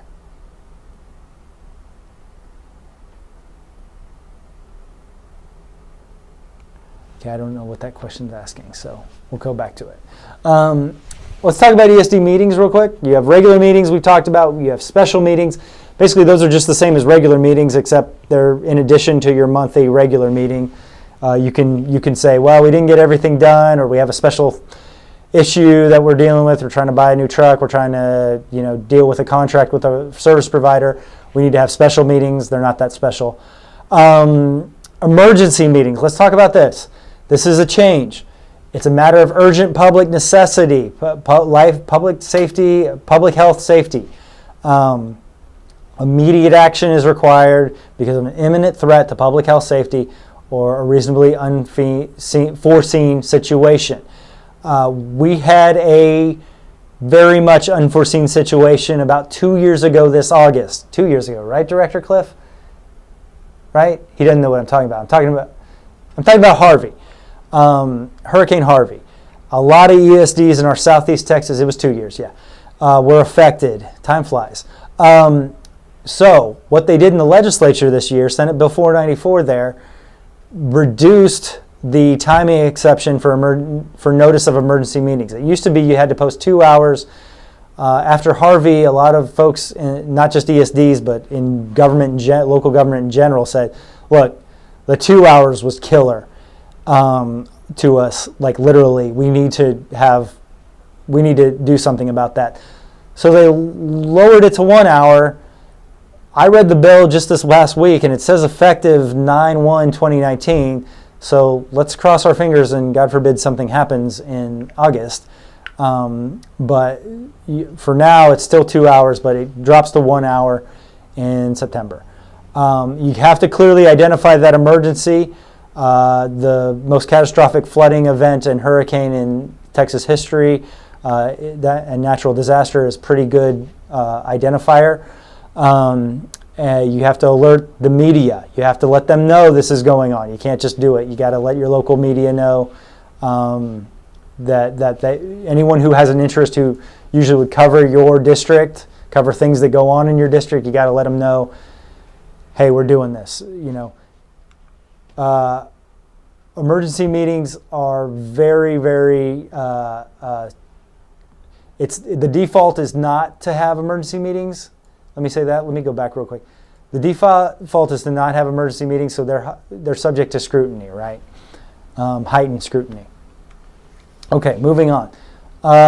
Board, because we are going to start running out of time.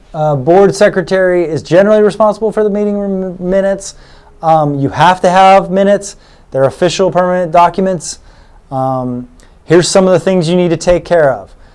You want to get everybody who's there. You want to get all the agenda items as discussed. Make sure all the agenda items are on there. You don't have to get a transcription. You do not have to be a court stenographer. But you also can't say, we met and showed up and some stuff happened. You got to strike a happy medium somewhere in there. These are some suggestions. Anything that happened for the record, motions, votes, who made the motions, anything anybody says, for the record, I want this on the record, I want this noted for the record, you got to put that in there. And any public member of the public who addressed your ESD board, good to have that in there. You need to have that on there. Like I said, you're not a court stenographer. You don't have to. It doesn't have to be a verbatim transcription of the meeting, but it should be pretty where somebody who wasn't there could get a sense of what happened and what you guys did. The draft should be ready and presented for the next meeting and then ratified. You should have a formal review by the entire board after sort of maybe run it by the president if you can or your legal counsel. These are shoulds. So these are some best practices stuff. But you definitely need to have a formal adoption and review after any changes or amendments. You can amend them. Once they're adopted, those are permanent records. Keep them. Just keep them. And they're open to inspection. They're obviously public records that can be requested by the public. I do not want to spend a lot of time on video and teleconferencing. I just want to let you know it is possible. You need to talk to a lawyer before you try it. Having people Skype in or something. You're subject to a lot of restrictions. It can get kind of technical because as technology has developed, the legislature has sort of updated the act to try to keep up with it. So you want to basically, this is beyond the scope of this presentation. I wanted to let you know utilizing technology is possible. Videotaping your meetings is possible, but you're creating another record, and so that could get tricky. Consult lawyers before you consult a lawyer or an open government specialist like at the AG's office. Executive closed sessions. Now we talked about emergency meetings. This is different. This is maybe part of your regular meeting where you have a closed meeting. You exclude the public. Public does not have access. I listed all the specific instances. They're there in the statute. I put them there on your PDF. I'm not going to read to you. It's stuff like legal advice. It's stuff like personnel matters. You have to have notice in your agenda beforehand that you might do this, that you are reserving the right to go into executive session for these matters. One good thing that a lot of lawyers do when they're preparing agendas for their districts is they just list the board may go into executive session for the following reasons, and they list all these statutory reasons. You have to list the statute, the specific statute sections that allow you to do it. It has to be posted along with all the regular meeting notice and agenda. You should have the disclaimer just kind of there, just there. So if you need to do it, you can do it.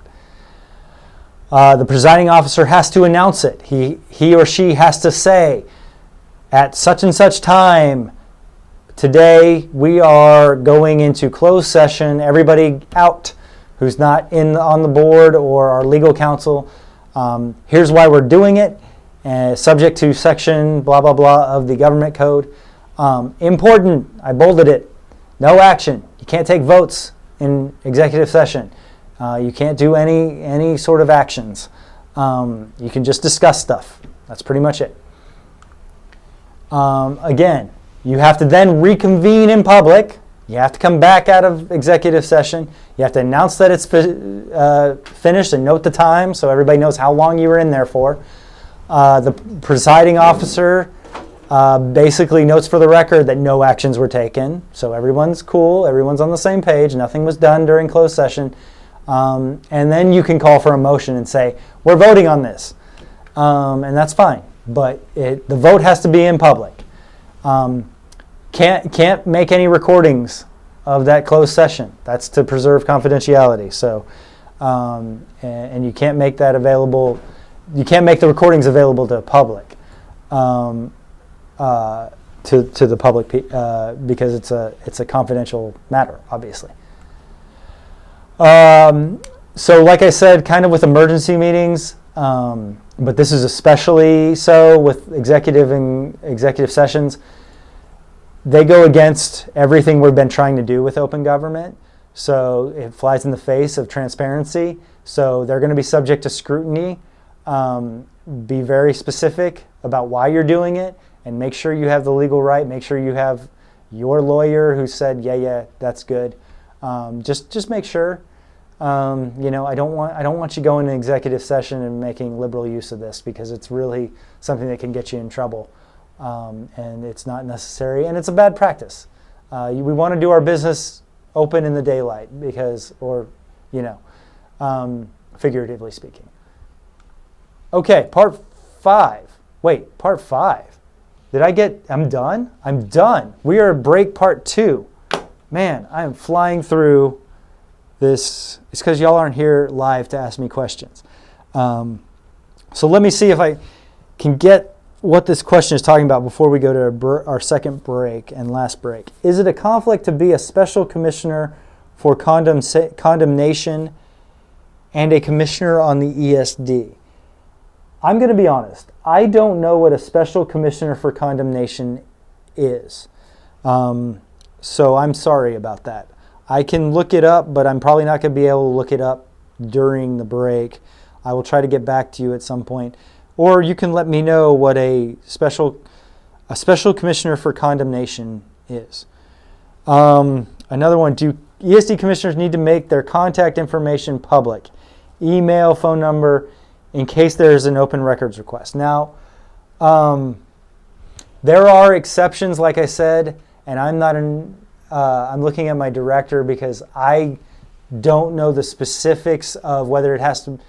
I'm pretty sure you don't have to make your personal email, but if you've used it for business, the business of the ESD, if the phone you've been using has used ESD business. Another thing about that question, and it's a fantastic question, that's stuff that I know got messed with during this past legislative session. I know actually there was some in the other way. A lot of great work from, I want to mention Gail Fuller down in Harris County. She spearheaded an effort to exclude some personal information of our first responders from open records requests, and a bill was passed that specifically exempts their personal information.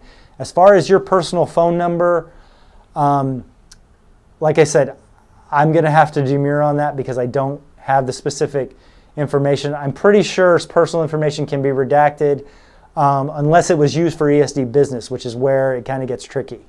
And like I said, there have been changes. So I invite you to follow up with us maybe later, follow up with the AG's office possibly, because they'll be able to tell you, like I said, a lot of that's changed.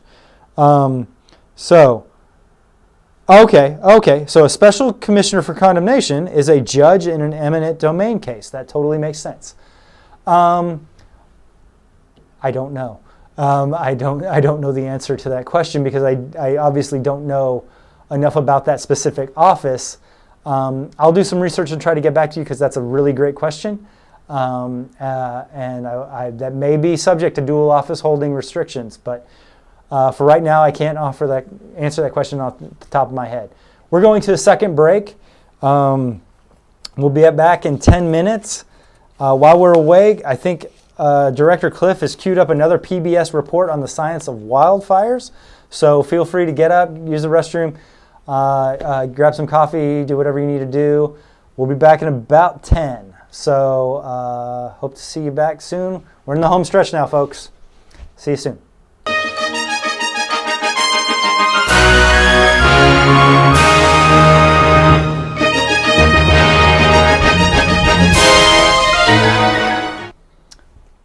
Okay, welcome back. I don't know quite what to say because this time coming out of the break, my script just simply has continue presentation in parentheses. That's all I get. That's all I get this time. So I'm going to have to make up my lines. But no, welcome back. Hope you're settling in right now, coming back from the restroom, grabbing that last donut or whatever. Breakfast tacos, hopefully, maybe, I don't know. Let's get back to the presentation. Now, I wanted to say really quickly that I kind of lied because I did go ahead and look up the Special Commissioner for Condemnation thing. I hope we're not having technical difficulties. Okay, good. There's my thumbs up. Okay, good. It's just a little bit delayed. I looked up the Special Commissioners for a Condemnation Court.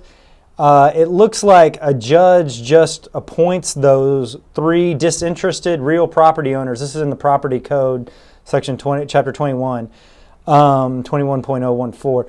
Looks like it's just 3 real property owners serving on this commission about an eminent domain case. It doesn't say that they're compensated in any way that I found. So they do have some authority, but I'm not seeing that's an office of emolument. My guess as a layman would be that it does not violate dual office holding because it's not really, it's kind of on an ad hoc basis. It's a special kind of thing. So I'm going to say no, it doesn't violate dual office holding. Now the AG's department may be, or the Attorney General's office may say different. But I'm thinking no. So, we are compensated. Okay, so then it may be an office of emolument. So we're gonna have to. I'm gonna have to do some more research on that. I didn't see it in the statute, so I thought maybe we were off the hook there. But again, I'll look into that because that's interesting. I also want to address another question. I thought we were going to get to it. I thought I was going to hit it with the commissioner eligibility and then again maybe with the service provider relationships, which is coming up. But this is a really good question. Can board members serve on both a fire and an EMS board for the same ESD? So I'm not exactly totally sure what this question means, but I think it's talking about serving on the ESD board. If you're serving on the ESD board and you have an overlapping district, there is a provision. If you're an EMS ESD and an fire ESD that are exactly on top of each other, both independent governmental entities, but just completely overlapping, providing non-duplicative services, there is a provision that allows you to serve on both those boards, overlapping districts. I did not talk much about the case where an ESD commissioner is serving on, say, the board of their fire department. Legally speaking, unless you are an elected commissioner, Harris County, there's a provision that specifically says you can't be with the service provider, connected to the service provider, and serve on the ESD board. But that does not exist for appointed commissioners. So it is legal. You could be the fire chief or the president of the VFD board and on the ESD board. That's not really a best practice, and we recommend against that because you're going to have to contract as 2 separate independent entities, and we'll talk more about that in service provider relations. ESD, fire department, or EMS organization, and you would have to recuse yourself if you have a connection to the service provider, and that's a big part of issues with your service provider and providing service is a big part of what you do as an ESD commissioner. So you would really have a lot of trouble serving. We'll get to a little bit more of that. I hope that kind of answered the question. So we'll address, like I said, more of that in the service provision. In terms of overlapping districts, yes, we were able to get a section passed for these overlapping districts that are covering the exact same territory. You can serve on both those ESD boards, the EMS ESD and the Fire ESD, without violating the dual office holding. So let's get back to, let's finish this thing off, huh? ESD budget and we're going to talk money now. Financial administration. So, part 5. The core principles of ESD finance. You're basically a financing vehicle for these vital, important emergency services, right? Your whole thing is to get the resources to our first responders. You're trying to enhance emergency service provision to protect lives and property in your district for the constituents who live in your district. So it's a lot about money. ESDs are governmental entities, however. That third G, we talk about it all the time. You are supposed to be good stewards of taxpayer funds.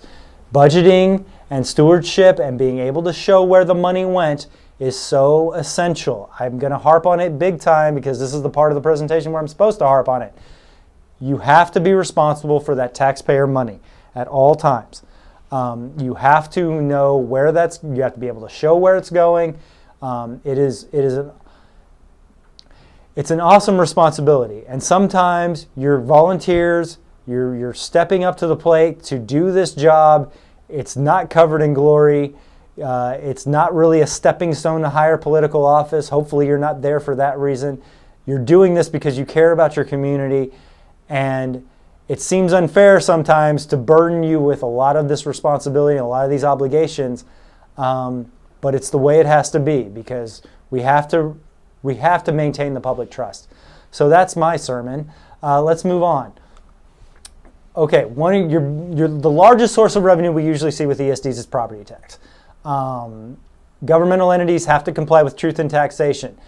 There's a lot to this. This is not a truth in taxation presentation.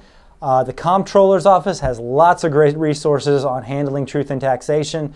There's public hearings involved. There's specific dates and notices where you have to comply with, unless you're exempt as a small taxing unit, which I believe is $500,000. I just went totally blank. Yes, I'm getting a thumbs up. Lower?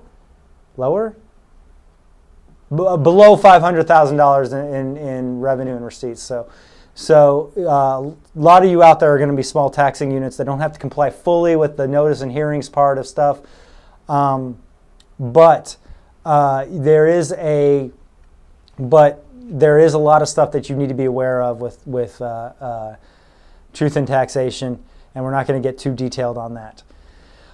Your maximum allowable rate, we've hit this several times. I need to say it again, 10 cents per $100 of valuation, $100 a year on a $100,000 house, basically. That's different from your authorized rate.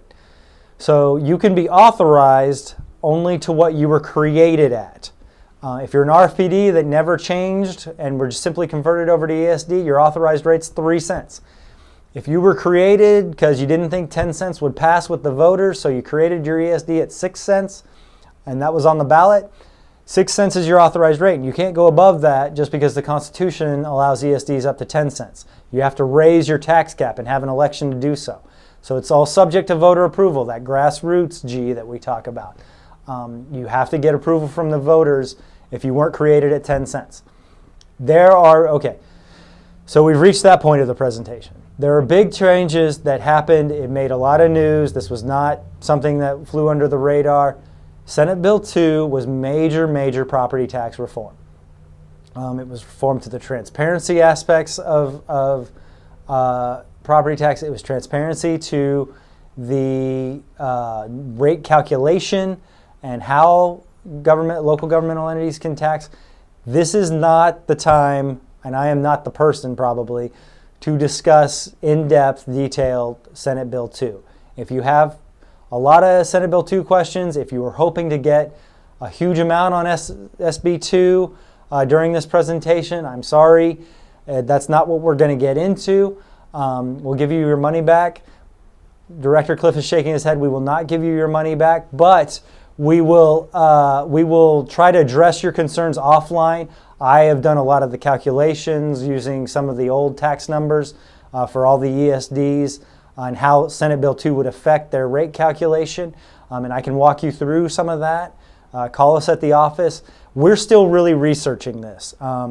It does not go into effect until January 1st, 2020, as far as a lot of the new ways of doing notice and hearings and calculating the rates. It's not this tax year that you have to worry about it. So this information is going to be primarily for this tax year. I'm just not going to go through Senate Bill 2 because we just are still combing. It's a multiple hundred page bill that our folks, our experts, the attorneys and whatnot, are still going to training, still looking into. We're going to have a lot of information about that in the future. That's not this Saturday morning. So hopefully that got through to you. I'm really sorry. But I want to mention one thing to be on the lookout for, and I just got handed this. Under Senate Bill 2, by September 25th of this year, this is the one thing that's sort of imminent. ESDs have to submit, I believe it's all governmental entities, but we're specifically talking about ESDs, right? Yeah. All the local government taxing entities have to submit some worksheets, the worksheets that they use, that are used to calculate the effective and rollback rates for 2015 through the 2019 tax years. My understanding is that there are worksheets that the appraisal district has you fill out and submit back to them that detail how you calculate the effective and rollback rates. Those are due September 25th. We will send something out about this. We're going to do some more research on it and make sure everybody knows about it. So don't freak out, but we are aware of it, and I wanted to make you aware of it because that is something that is happening before Jan 1, 2020, when SB2, the rest of SB2 goes into effect, if that makes sense. Okay, let's talk about sales tax. The state maximum is 8.25%. 2.2% is available to local governments. So 6.25% of your sales tax that you pay whenever you buy something goes directly to the state of Texas. That last 2% is reserved for local governments, a lot of different local governments, not just ESDs, but ESDs are one of them. It allows you to loosen your dependence on property tax while increasing your revenue, which property owners really like. It also shares the burden, because I'll give you an example. If someone's driving through your district and they don't live there and they get into a wreck and your ESD responds and provides the emergency service to save their lives, well, they just got free service because they're not property owners. They don't pay anything in property tax. But if right before they got in that wreck, they bought a bunch of stuff at the convenience store down the street, and maybe that's why they got in the wreck is because they were opening their soda or whatever. I don't know. But they are now paying into it because they paid into it if you were a sales tax ESD. There are a handful of ESDs that are just sales tax. Only a handful. They don't charge property tax. They merely charge sales tax. It's unusual. You have to be created as a property tax ESD, then set your property tax to 0, and have another election to collect sales tax. But it's possible, and a few do it. You have to have an election. I'm not going to spend a lot of time talking about the carve-out because it doesn't exist anymore. Remember when I talked about other local governments can capture some of that 2% that's available out there? Well, say you have a city in your ESD that's already collecting the full 2%. This is just an example. In the past, what you could do is you could carve out that city and go for the sales tax outside that city, where the city's not collecting that 2%, the ESD. And so the people carved out in that city wouldn't vote on your sales tax, and they wouldn't have any say on it because they wouldn't be subject to it, right? They're not going to pay the 2% sales tax. There were some difficulties with that for a variety of reasons I won't go into, but you also, if you wanted to collect sales tax in different amounts in your district, you had to have multiple elections to work up to that. And it got very confusing and very time consuming. So basically, they changed it in 2017 to where everybody votes in your district. If you're having a sales tax election, everybody votes. and you just are basically on the ballot to collect sales tax up to the maximum allowed in any given area. So you don't have to do multiple elections, which is nice. The problem is that city that I talked about that was in your district that was already collecting 2% of sales tax, now they get to vote. They vote on the sales tax election, even though they won't be affected in any sort of way by the tax, because they're already paying it all to the city. They get to vote on whether or not your ESD, whether their fellow residents outside of the city pay that sales tax. Kind of a weird public policy thing. There's arguments for it that I understand. We won't get too heavy into it, but that's what happens. So it's a district-wide election. So if anybody starts talking about carve-outs, don't worry about it, because it's not something that you have to worry about anymore. It's no longer part of the law. Okay, fees. We talked a little bit about this. You can bill for services.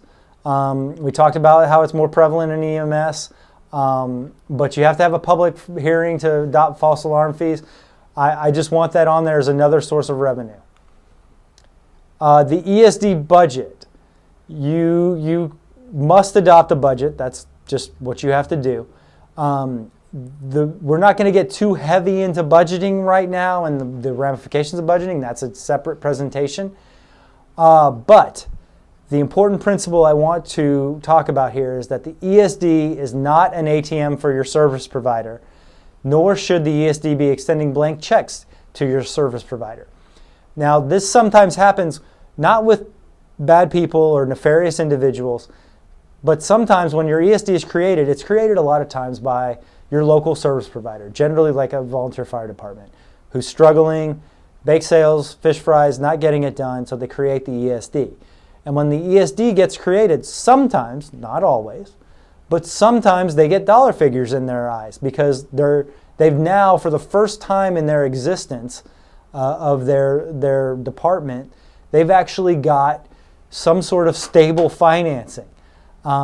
So they see it as, sometimes, not always, and good-naturedly, they see it as, great, we get to do a whole bunch of cool stuff. And that's absolutely true. You do get to greatly enhance the service you can provide to your residents. That's why you did it, and that's what you get to do.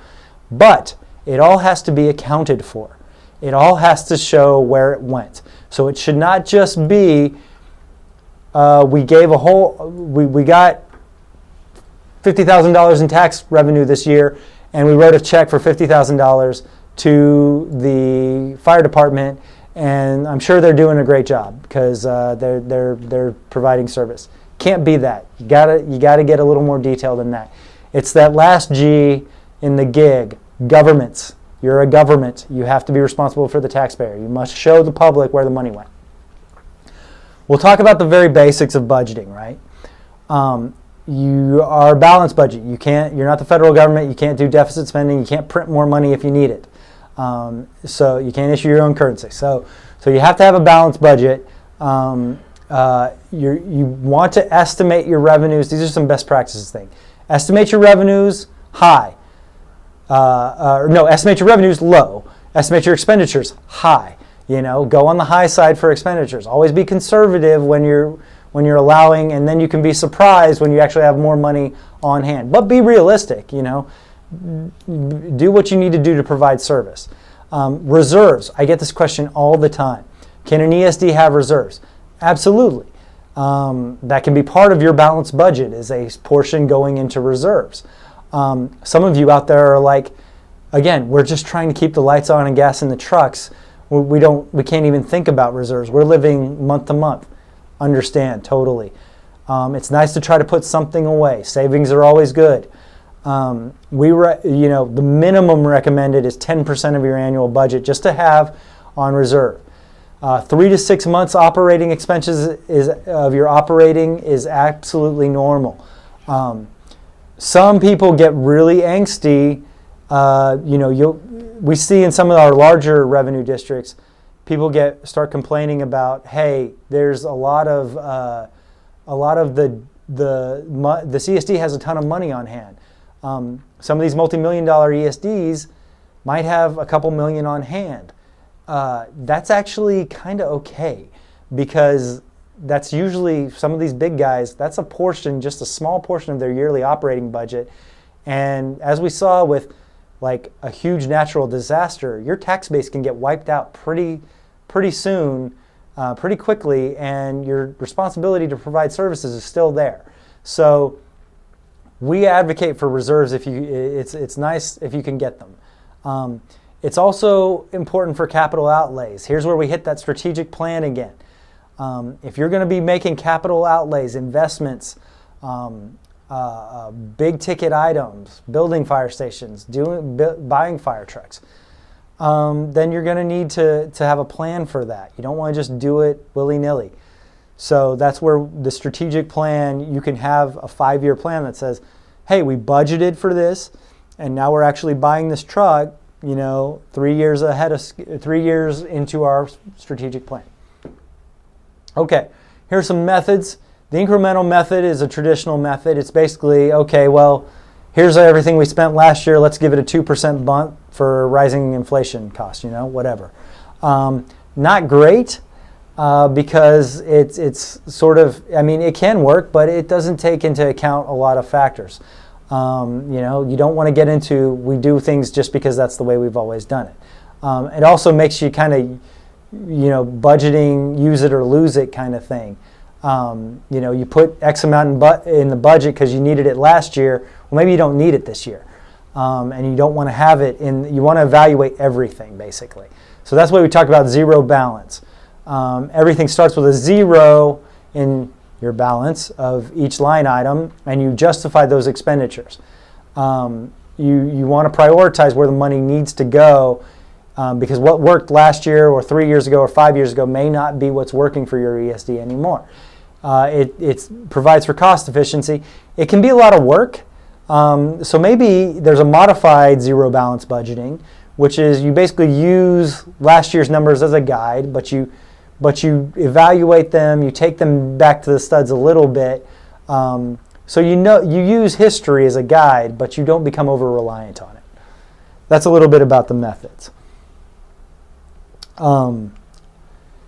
I'm going to talk about the timeline here for budgeting. So this is generally because the thing that you have to understand is budgets and tax rates must be adopted by September 30th. You got to adopt your budget, and you got to adopt your tax, and then adopt your tax rate by September 30th of every year, unless there's an exception related to the appraisal district being late with your appraisal rolls or something. That usually only happens in our really big counties. September 30th is your so this timeline is based off a September 30th timeline because that's when the law says you have to adopt your budget. October through March, you're in the beginning of the tax year. This is when you're getting your taxes in, basically your receipts. Evaluate everything. Keep an eye on how things are going, matching to budget. Are things going about how you budgeted for them? Are you spending that kind of money? Late March and early April, this is when the appraisals are going out. Notice of appraisals are going out to your folks in your district. Maybe this is a good time to have your workshop. What have we learned, and what's been effective? What do we need to change? May through July is when you actually start putting pen to paper on your budget.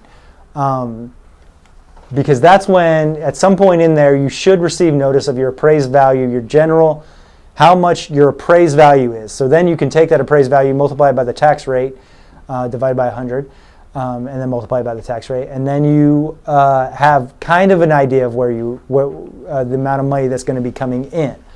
The chief appraiser is supposed to certify the appraisal records in that last week of July, basically. In early August, you publish notices of your effective and rollback rates. Now, these are changing. For right now, they're the effective and rollback rate. I discussed them when I discussed the September 25th deadline under SB2. Senate Bill 2 is actually changing the names. The effective rate is now going to be the no new revenue rate, and the rollback rate is the voter approval rate. The effective rate as it stands now is essentially the rate that gets you the same amount of tax revenue as last year on the same property. So new growth is accepted from that effective rate. I'm going to hand it to the legislature here. I think no new revenue rate is much kind of easier to remember than what does effective rate mean. Voter approval rate, rollback, I kind of get the rollback idea, but voter approval rate, I think I'm on board with the name changes. So I'm giving the legislature credit there. August through September is generally when you have your public hearings and you finally adopt your tax rate, like I said, by September 30th. Now, SB2 is going to make some of this a little bit cramped. There's a provision that allows you to take advantage of an exception called the de minimis rate, but they make you basically declare that super early. Again, more coming, not for this tax year. Everything I'm giving you is how it is still for the 2019. What you should be doing now, you should be setting your tax, you should be getting your tax rolls sometime around now so you can set your budget, adopt it, set your tax rate by September 30th. That's your timeline for right now.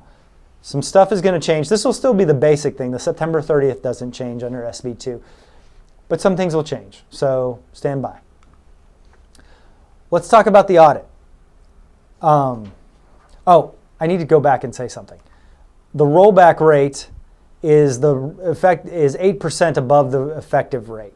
So that's the rate. If you go over that rate, as now is considered before pre-SB2, if you go over the rollback rate, you're opening yourself up to a petition.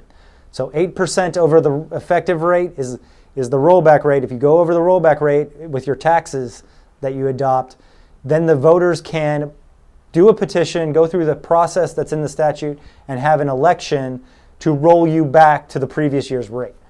That is all changing under SB2.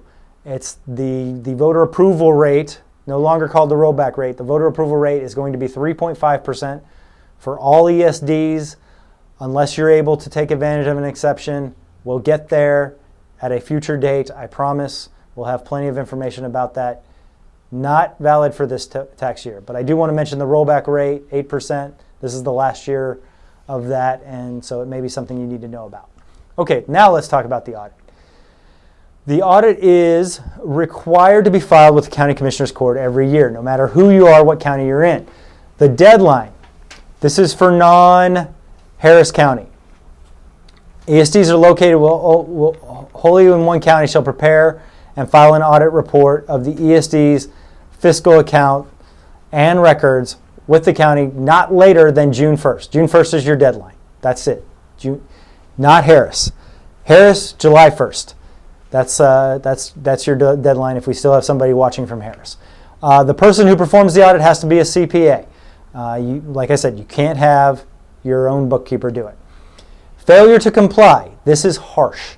This is harsh for a reason. We want to have an audit on file with the county so the public can inspect it as a public record.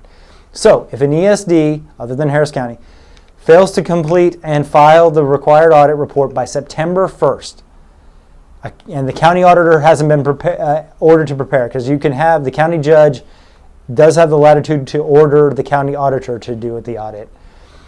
The ESD board president and treasurer are automatically removed. No questions asked, no notice, no nothing.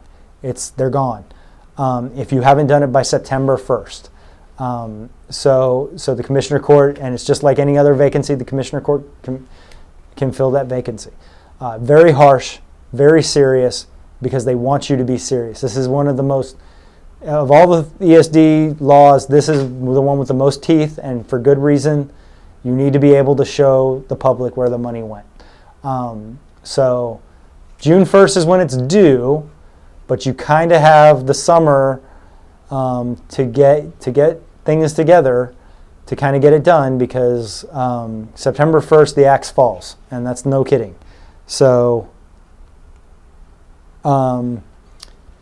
let's go to the exemption now, because this is very important for a lot of you lower revenue districts.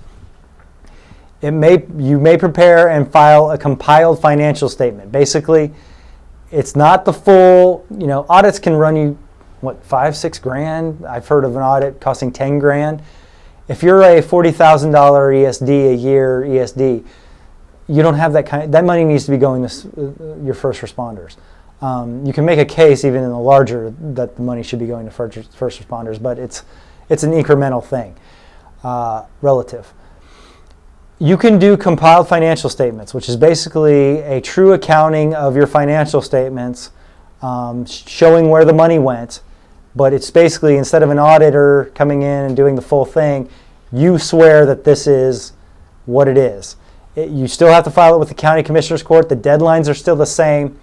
Here are the exceptions: $250,000, less than $250,000 in revenue in the prior year, less than $250,000 in cash and investment on hand, no outstanding debts or liabilities like bonds that are secured by pledges for more than 1 year. So basically, it's like that exemption that I talked about with the special purpose district. Remember that? Special purpose district reporting through the comptroller. It's basically that very similar exemption. So that can help you a lot if you're one of our lower revenue ESDs. We'll talk real briefly about purchasing and selling, because that's can be a full presentation in and of itself. You may acquire, purchase, hold, lease, manage different property, real and personal. You're going to want to have a policy. Remember back when I talked about having board policies? You want purchasing policies. There are some of the things you should consider: standards for purchasing, controls, internal controls to make sure that people have eyes on the purchases and that they're subject to scrutiny, and that something doesn't end up getting bought and somebody says, how the heck did we end up with this? Who bought this? You need a policy that says who gets to buy what. Firm guidelines, especially for your service providers. And we're going to talk about service provider relationships as our last portion of this presentation. But get procedures and policies and protocols and other good P words for purchasing. I'm hopefully not spitting too much when I say all those P's. Bidding. So, again, this gets super detailed. I don't want to get super detailed on bidding, but I need to mention it. You have to submit any expenditure of more than $50,000 to competitive bids. It's there. You can read there for you. I don't like reading the slides to you, but I'll read this one. It can be met with the purchase of one item or more than one of the similar types of items. So 2 trucks that are $30,000, right? If they are being purchased in the same fiscal year. You can do bidding under $50,000 as well, and a lot of VSDs actually do, because it's just, here's our lower threshold because we think we want to get bids for this item. Here are some of the concerns with bidding. Just things to know about. There are exceptions. If you contract with a service provider, like let's say fire suppression service provider, that's an exception. There's a bunch of exceptions in the statute that you don't have to bid for if you don't want to. Bunker gear, I know, is one of them. I think radio and communication devices are. Again, a number of exceptions listed in the statute. This isn't a bidding class. Prohibitions, there are things you cannot. A lot of them are basically professional services. You don't have to bid out your attorneys, architects, accountants. You can't. Forget don't. Or don't have to. You can't bid those. Those are prohibited. The process is detailed in the government code. Again, that's a different class. But for the ABCs of ESDs, the bidding is something that you need to know, be aware of, at least for your ESD. Let's talk about financing and borrowing money.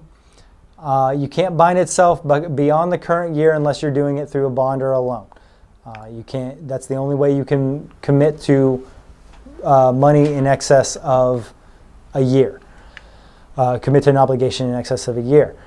I talked about bonds briefly. We don't see a lot of them because of the implications. They affect your debt rate, which can eat into your maintenance and operations rate and can mess with your effective slash rollback, or mess with your effective rate slash rollback rate slash now voter approval, no new revenue rates. There's a lot of reasons people don't do bonds. Like I said, very unusual having an election and all that for bonds. Loans is something we see more commonly. You can borrow money in the amount. It's up to the board. The board can consider something advisable. You are the steward of the taxpayer money, so you know how to finance with it. You can secure with tax revenues or funds on hands that are not otherwise pledged to pay a debt of the district, so you can't double up. Okay, so you can pledge future tax revenues, maybe. It depends on how you. There is a literal difference of opinion among the top legal minds, the top legal ESD attorney minds in our state on how you do this. Some say you need to make it. You can only pledge future tax revenues if you include language in your financing agreement that says that they're subject to appropriation. Basically, we're not doing it, but we will do it once that money comes in. We will appropriate that money to secure this debt, kind of thing. Your ESD attorney may, your mileage may vary. So ask your ESD attorney when doing a loan, get an expert opinion on that, because like I said, there's conflicting opinions among people whom I respect greatly. The people I go to for answers, I can get different answers from different legal minds. The terms, 20 years for real property, 10 for personal property. That's your max for loans. There's been some movement to maybe legislatively get that altered because that's in the statute. More to come maybe on that. We'll see. Okay. Bonds, I kind of went through the bond stuff already. We're getting kind of low on time. I hope you can still hear me. I just got told that the sound is out. Lisa, if you're out there, tell me if you can still hear me. The bonds, I'm going to keep going. Again, we have a recording on all this. You may issue bonds up to 40 years. You can pledge. There's no real question about pledging future revenues on that because they're they're bonds. So the bondholder has a lot of rights. You have to hold the elections. I put lease purchases up here just because I want it to be something that I know a lot of ESDs are taking advantage of, and I want it to be something that you're conscious of. So lease purchases agreements are something that you can do. And a lease purchase is obviously where you lease something and you have the option to purchase it. That's legal. Disposal of property, real quickly. Again, I hope you're all hearing me. Disposal of property. The ESD may contract with a private vendor to assist with the sale of property. You can get people to help you. Real property, there's an entire government code chapter about selling real property. Again, don't engage in real estate speculation.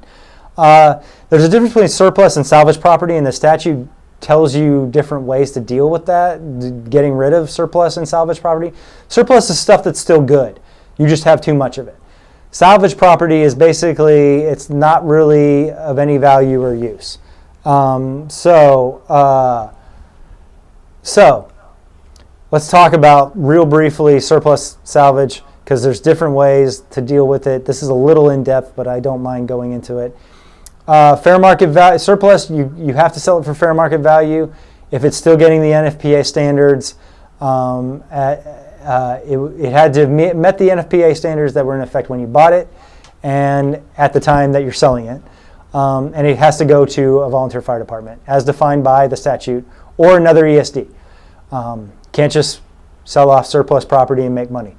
Salvage property, fair market value basically to anybody. If you're not, you have to try to sell it for fair market value.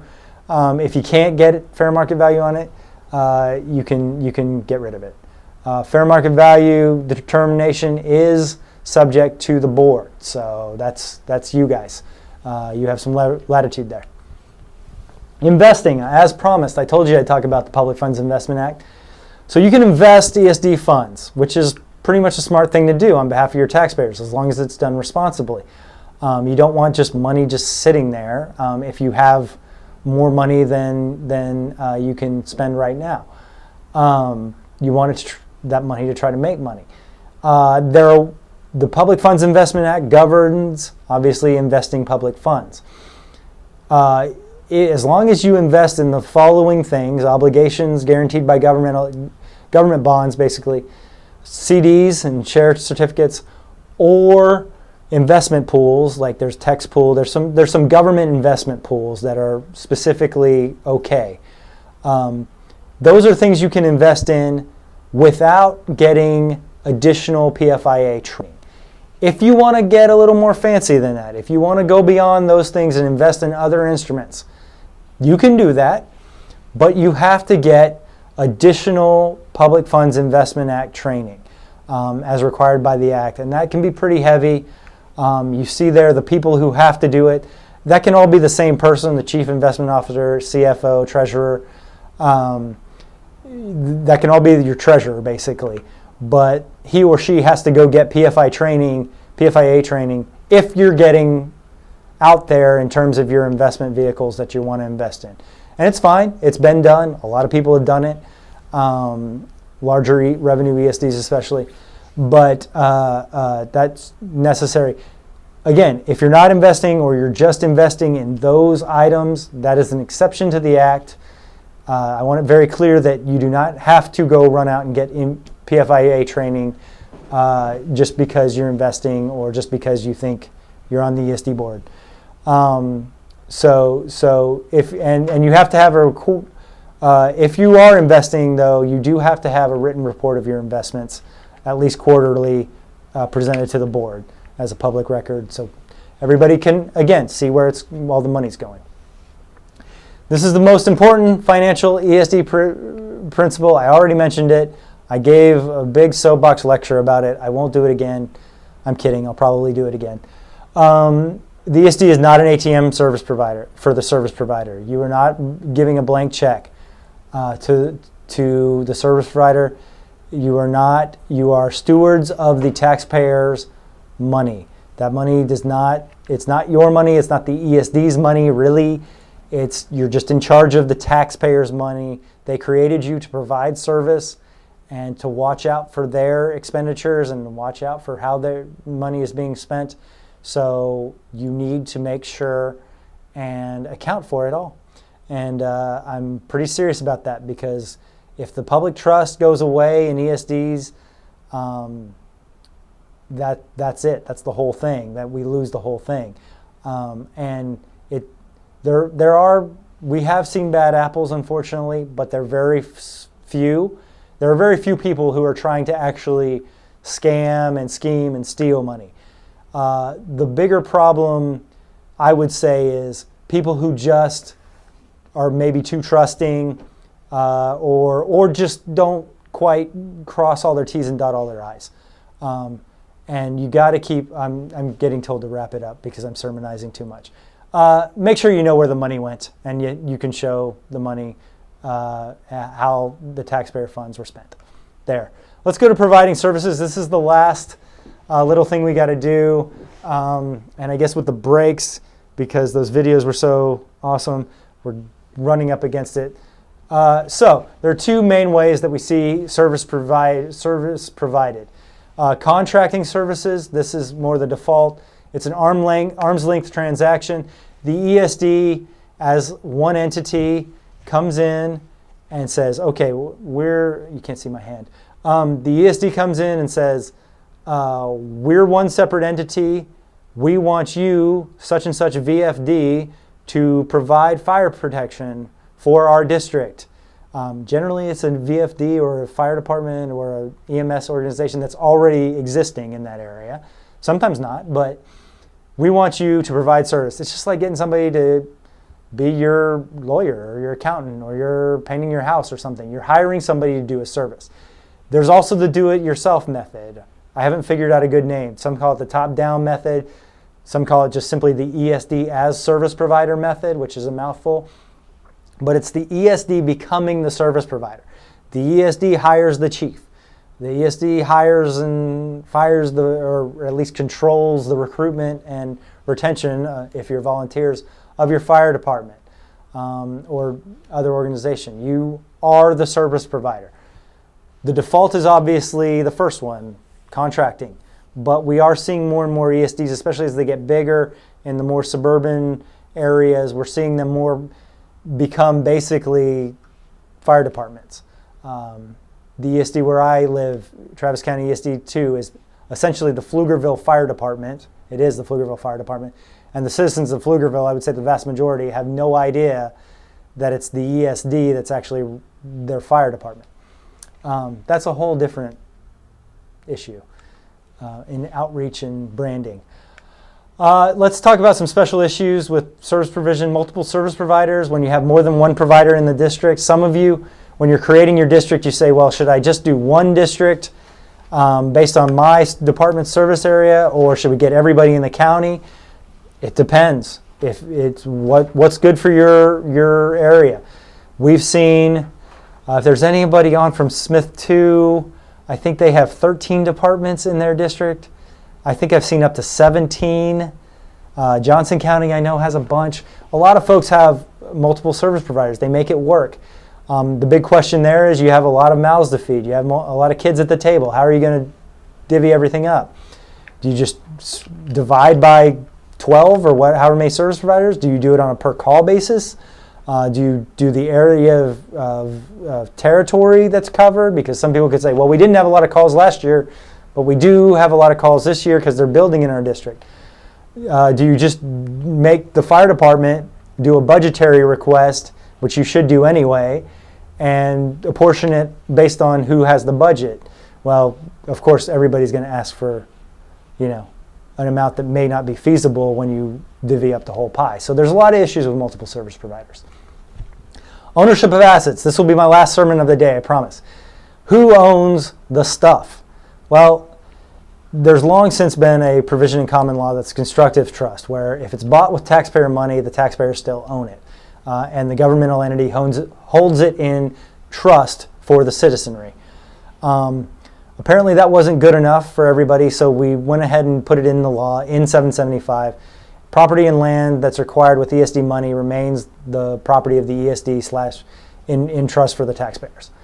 Even if it's used by the service provider, even if you let the service provider use that truck, if the ESD bought it, it's the ESD's truck, it's the taxpayer's truck. The unsettled issue is sort of like, okay, well, what if you go in halvesies? What if you go in 60-40? Is there a percentage interest? That's generally what I've heard, is the ESD owns whatever percent they put into it. But then you get into the issue of maintenance. Ken Campbell's grandfather's axe. If you have an axe, they used to belong to the VFD, but the ESD paid to replace the handle and they paid to replace the blade. All of a sudden, you don't have the same axe anymore, right? And it's the taxpayers have an interest in that axe. The important thing, and this is my last sermon, I promise, as we're running out of time. We may go a little over. Hopefully you found it worth it. Everyone's on the same team. The ESD exists on behalf of the taxpayers, created by the taxpayers for the interest of the taxpayers, to provide these vital services. The VFD, or the whatever your entity is, if it's a nonprofit, which most VFDs and fire departments are if they're independent, they're a 501c3. Nonprofit law, we let you be nonprofit, we let you not pay taxes because you exist for the public good. So you don't own anything either. You own it for the public if you're a VFD. You're holding it in that trust, right? If you cease operations, you have to get rid of things to another volunteer fire department, another nonprofit with similar purpose. So everybody's on the same team. Nobody actually owns anything. The public owns everything, if that makes sense, because you're serving the public. If you look at it with that kind of thing in mind, you never get in any fights about who owns what. Okay, I've talked about some licensing requirements. You need to make sure your service providers are up on their licensing. DISH's licenses EMS. They hate it when I call them DISH's. The Department of State Health Services is the EMS licensure. TCFP regulates and licenses paid firefighters. Texas Commission on Fire Protection. They do not regulate volunteer fire departments or volunteer firefighters. That's why I put that in bold.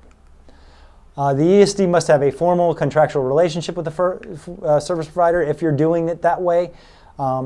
It's negotiated like any other contract at arm's length. That's why I said it gets really problematic if you have a representative or someone associated with the service provider on your ESD board. They have to recuse themselves. They can't take part in your most important discussion, your biggest thing that you do, service provision. So that's basically, you have to have a contract. Make sure it spells everything out. I've put some of the important terms here, the chain of command, services to be provided, reporting. Again, this all goes back to we have to show our work. We have to be shown where everything went. So the ESD provider your service provider can't just give you a report that says we need $150,000 and don't worry about where it's going for. They have to show how it's spent. And that should be mandated in the contract just for ease. So you avoid any problems down the line. Say, you're going to come to each one of our meetings, give a report on your activities, tell us where you're going to show us the budget, or at least the budget of where our money, the ESD money, is going to. That needs to be in the contract. All these different items. It needs to be fairly detailed. I have a sample service provider contract that I got from Ken Campbell that you can look at, and he goes through stuff. We have whole presentations on contracting for service providers. It should be reviewed every year. You tax every year. You should be at least reviewing your contract every year to make sure nothing needs to change.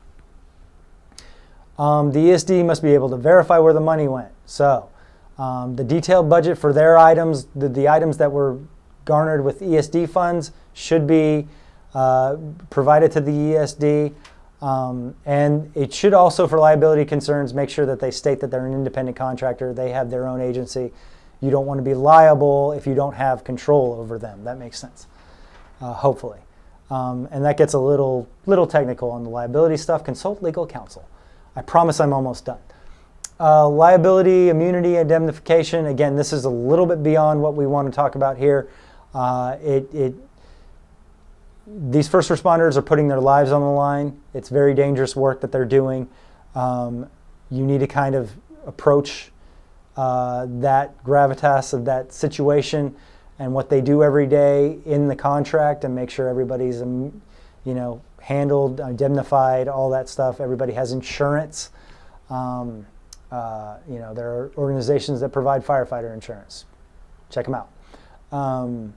There's a lot of issues here. So I'm getting told to, rather dismissively, I might add, I'm getting told to wrap up. Service standards, not dismissively, derisively, I don't know. I'm going long-winded, and I'm sorry. Service standards, you need to have accountability for them in the contract. How are you going to, what certifications will they have? Are you going to affect your ISO rating? Are you going to give them, standards if they meet these ISO, if they can meet these ISO specifications and actually lower the ISO rating? You can maybe tie that into the contract. The response times, we mandate this sort of response time, or there might be a penalty. This can all you can contract to your heart's content, as long as it's not illegal. Ownership of assets, you can get around all that sermonizing I did with ownership of assets if you just take care of it in the contract. Anything purchased with taxpayer funds remains the property of the taxpayer. I don't know how many times I have to say that. Hopefully I don't have to say that anymore because I'm almost done with the whole presentation. There are some statistics. Basically, all these numbers that you look at here basically say the following, which is our motto here at SafeD. No, if you've seen one ESD, you've seen one ESD. Former safety president in Harris County ESD 9 board member Don Grogg is supposedly the one who coined the phrase, but John Carlton swears he did. So no one really believes him, but I believe him, kind of. If you've seen one ESD, you've seen one ESD. In all seriousness, every ESD are very different. We have large ESDs. Look at some of those numbers.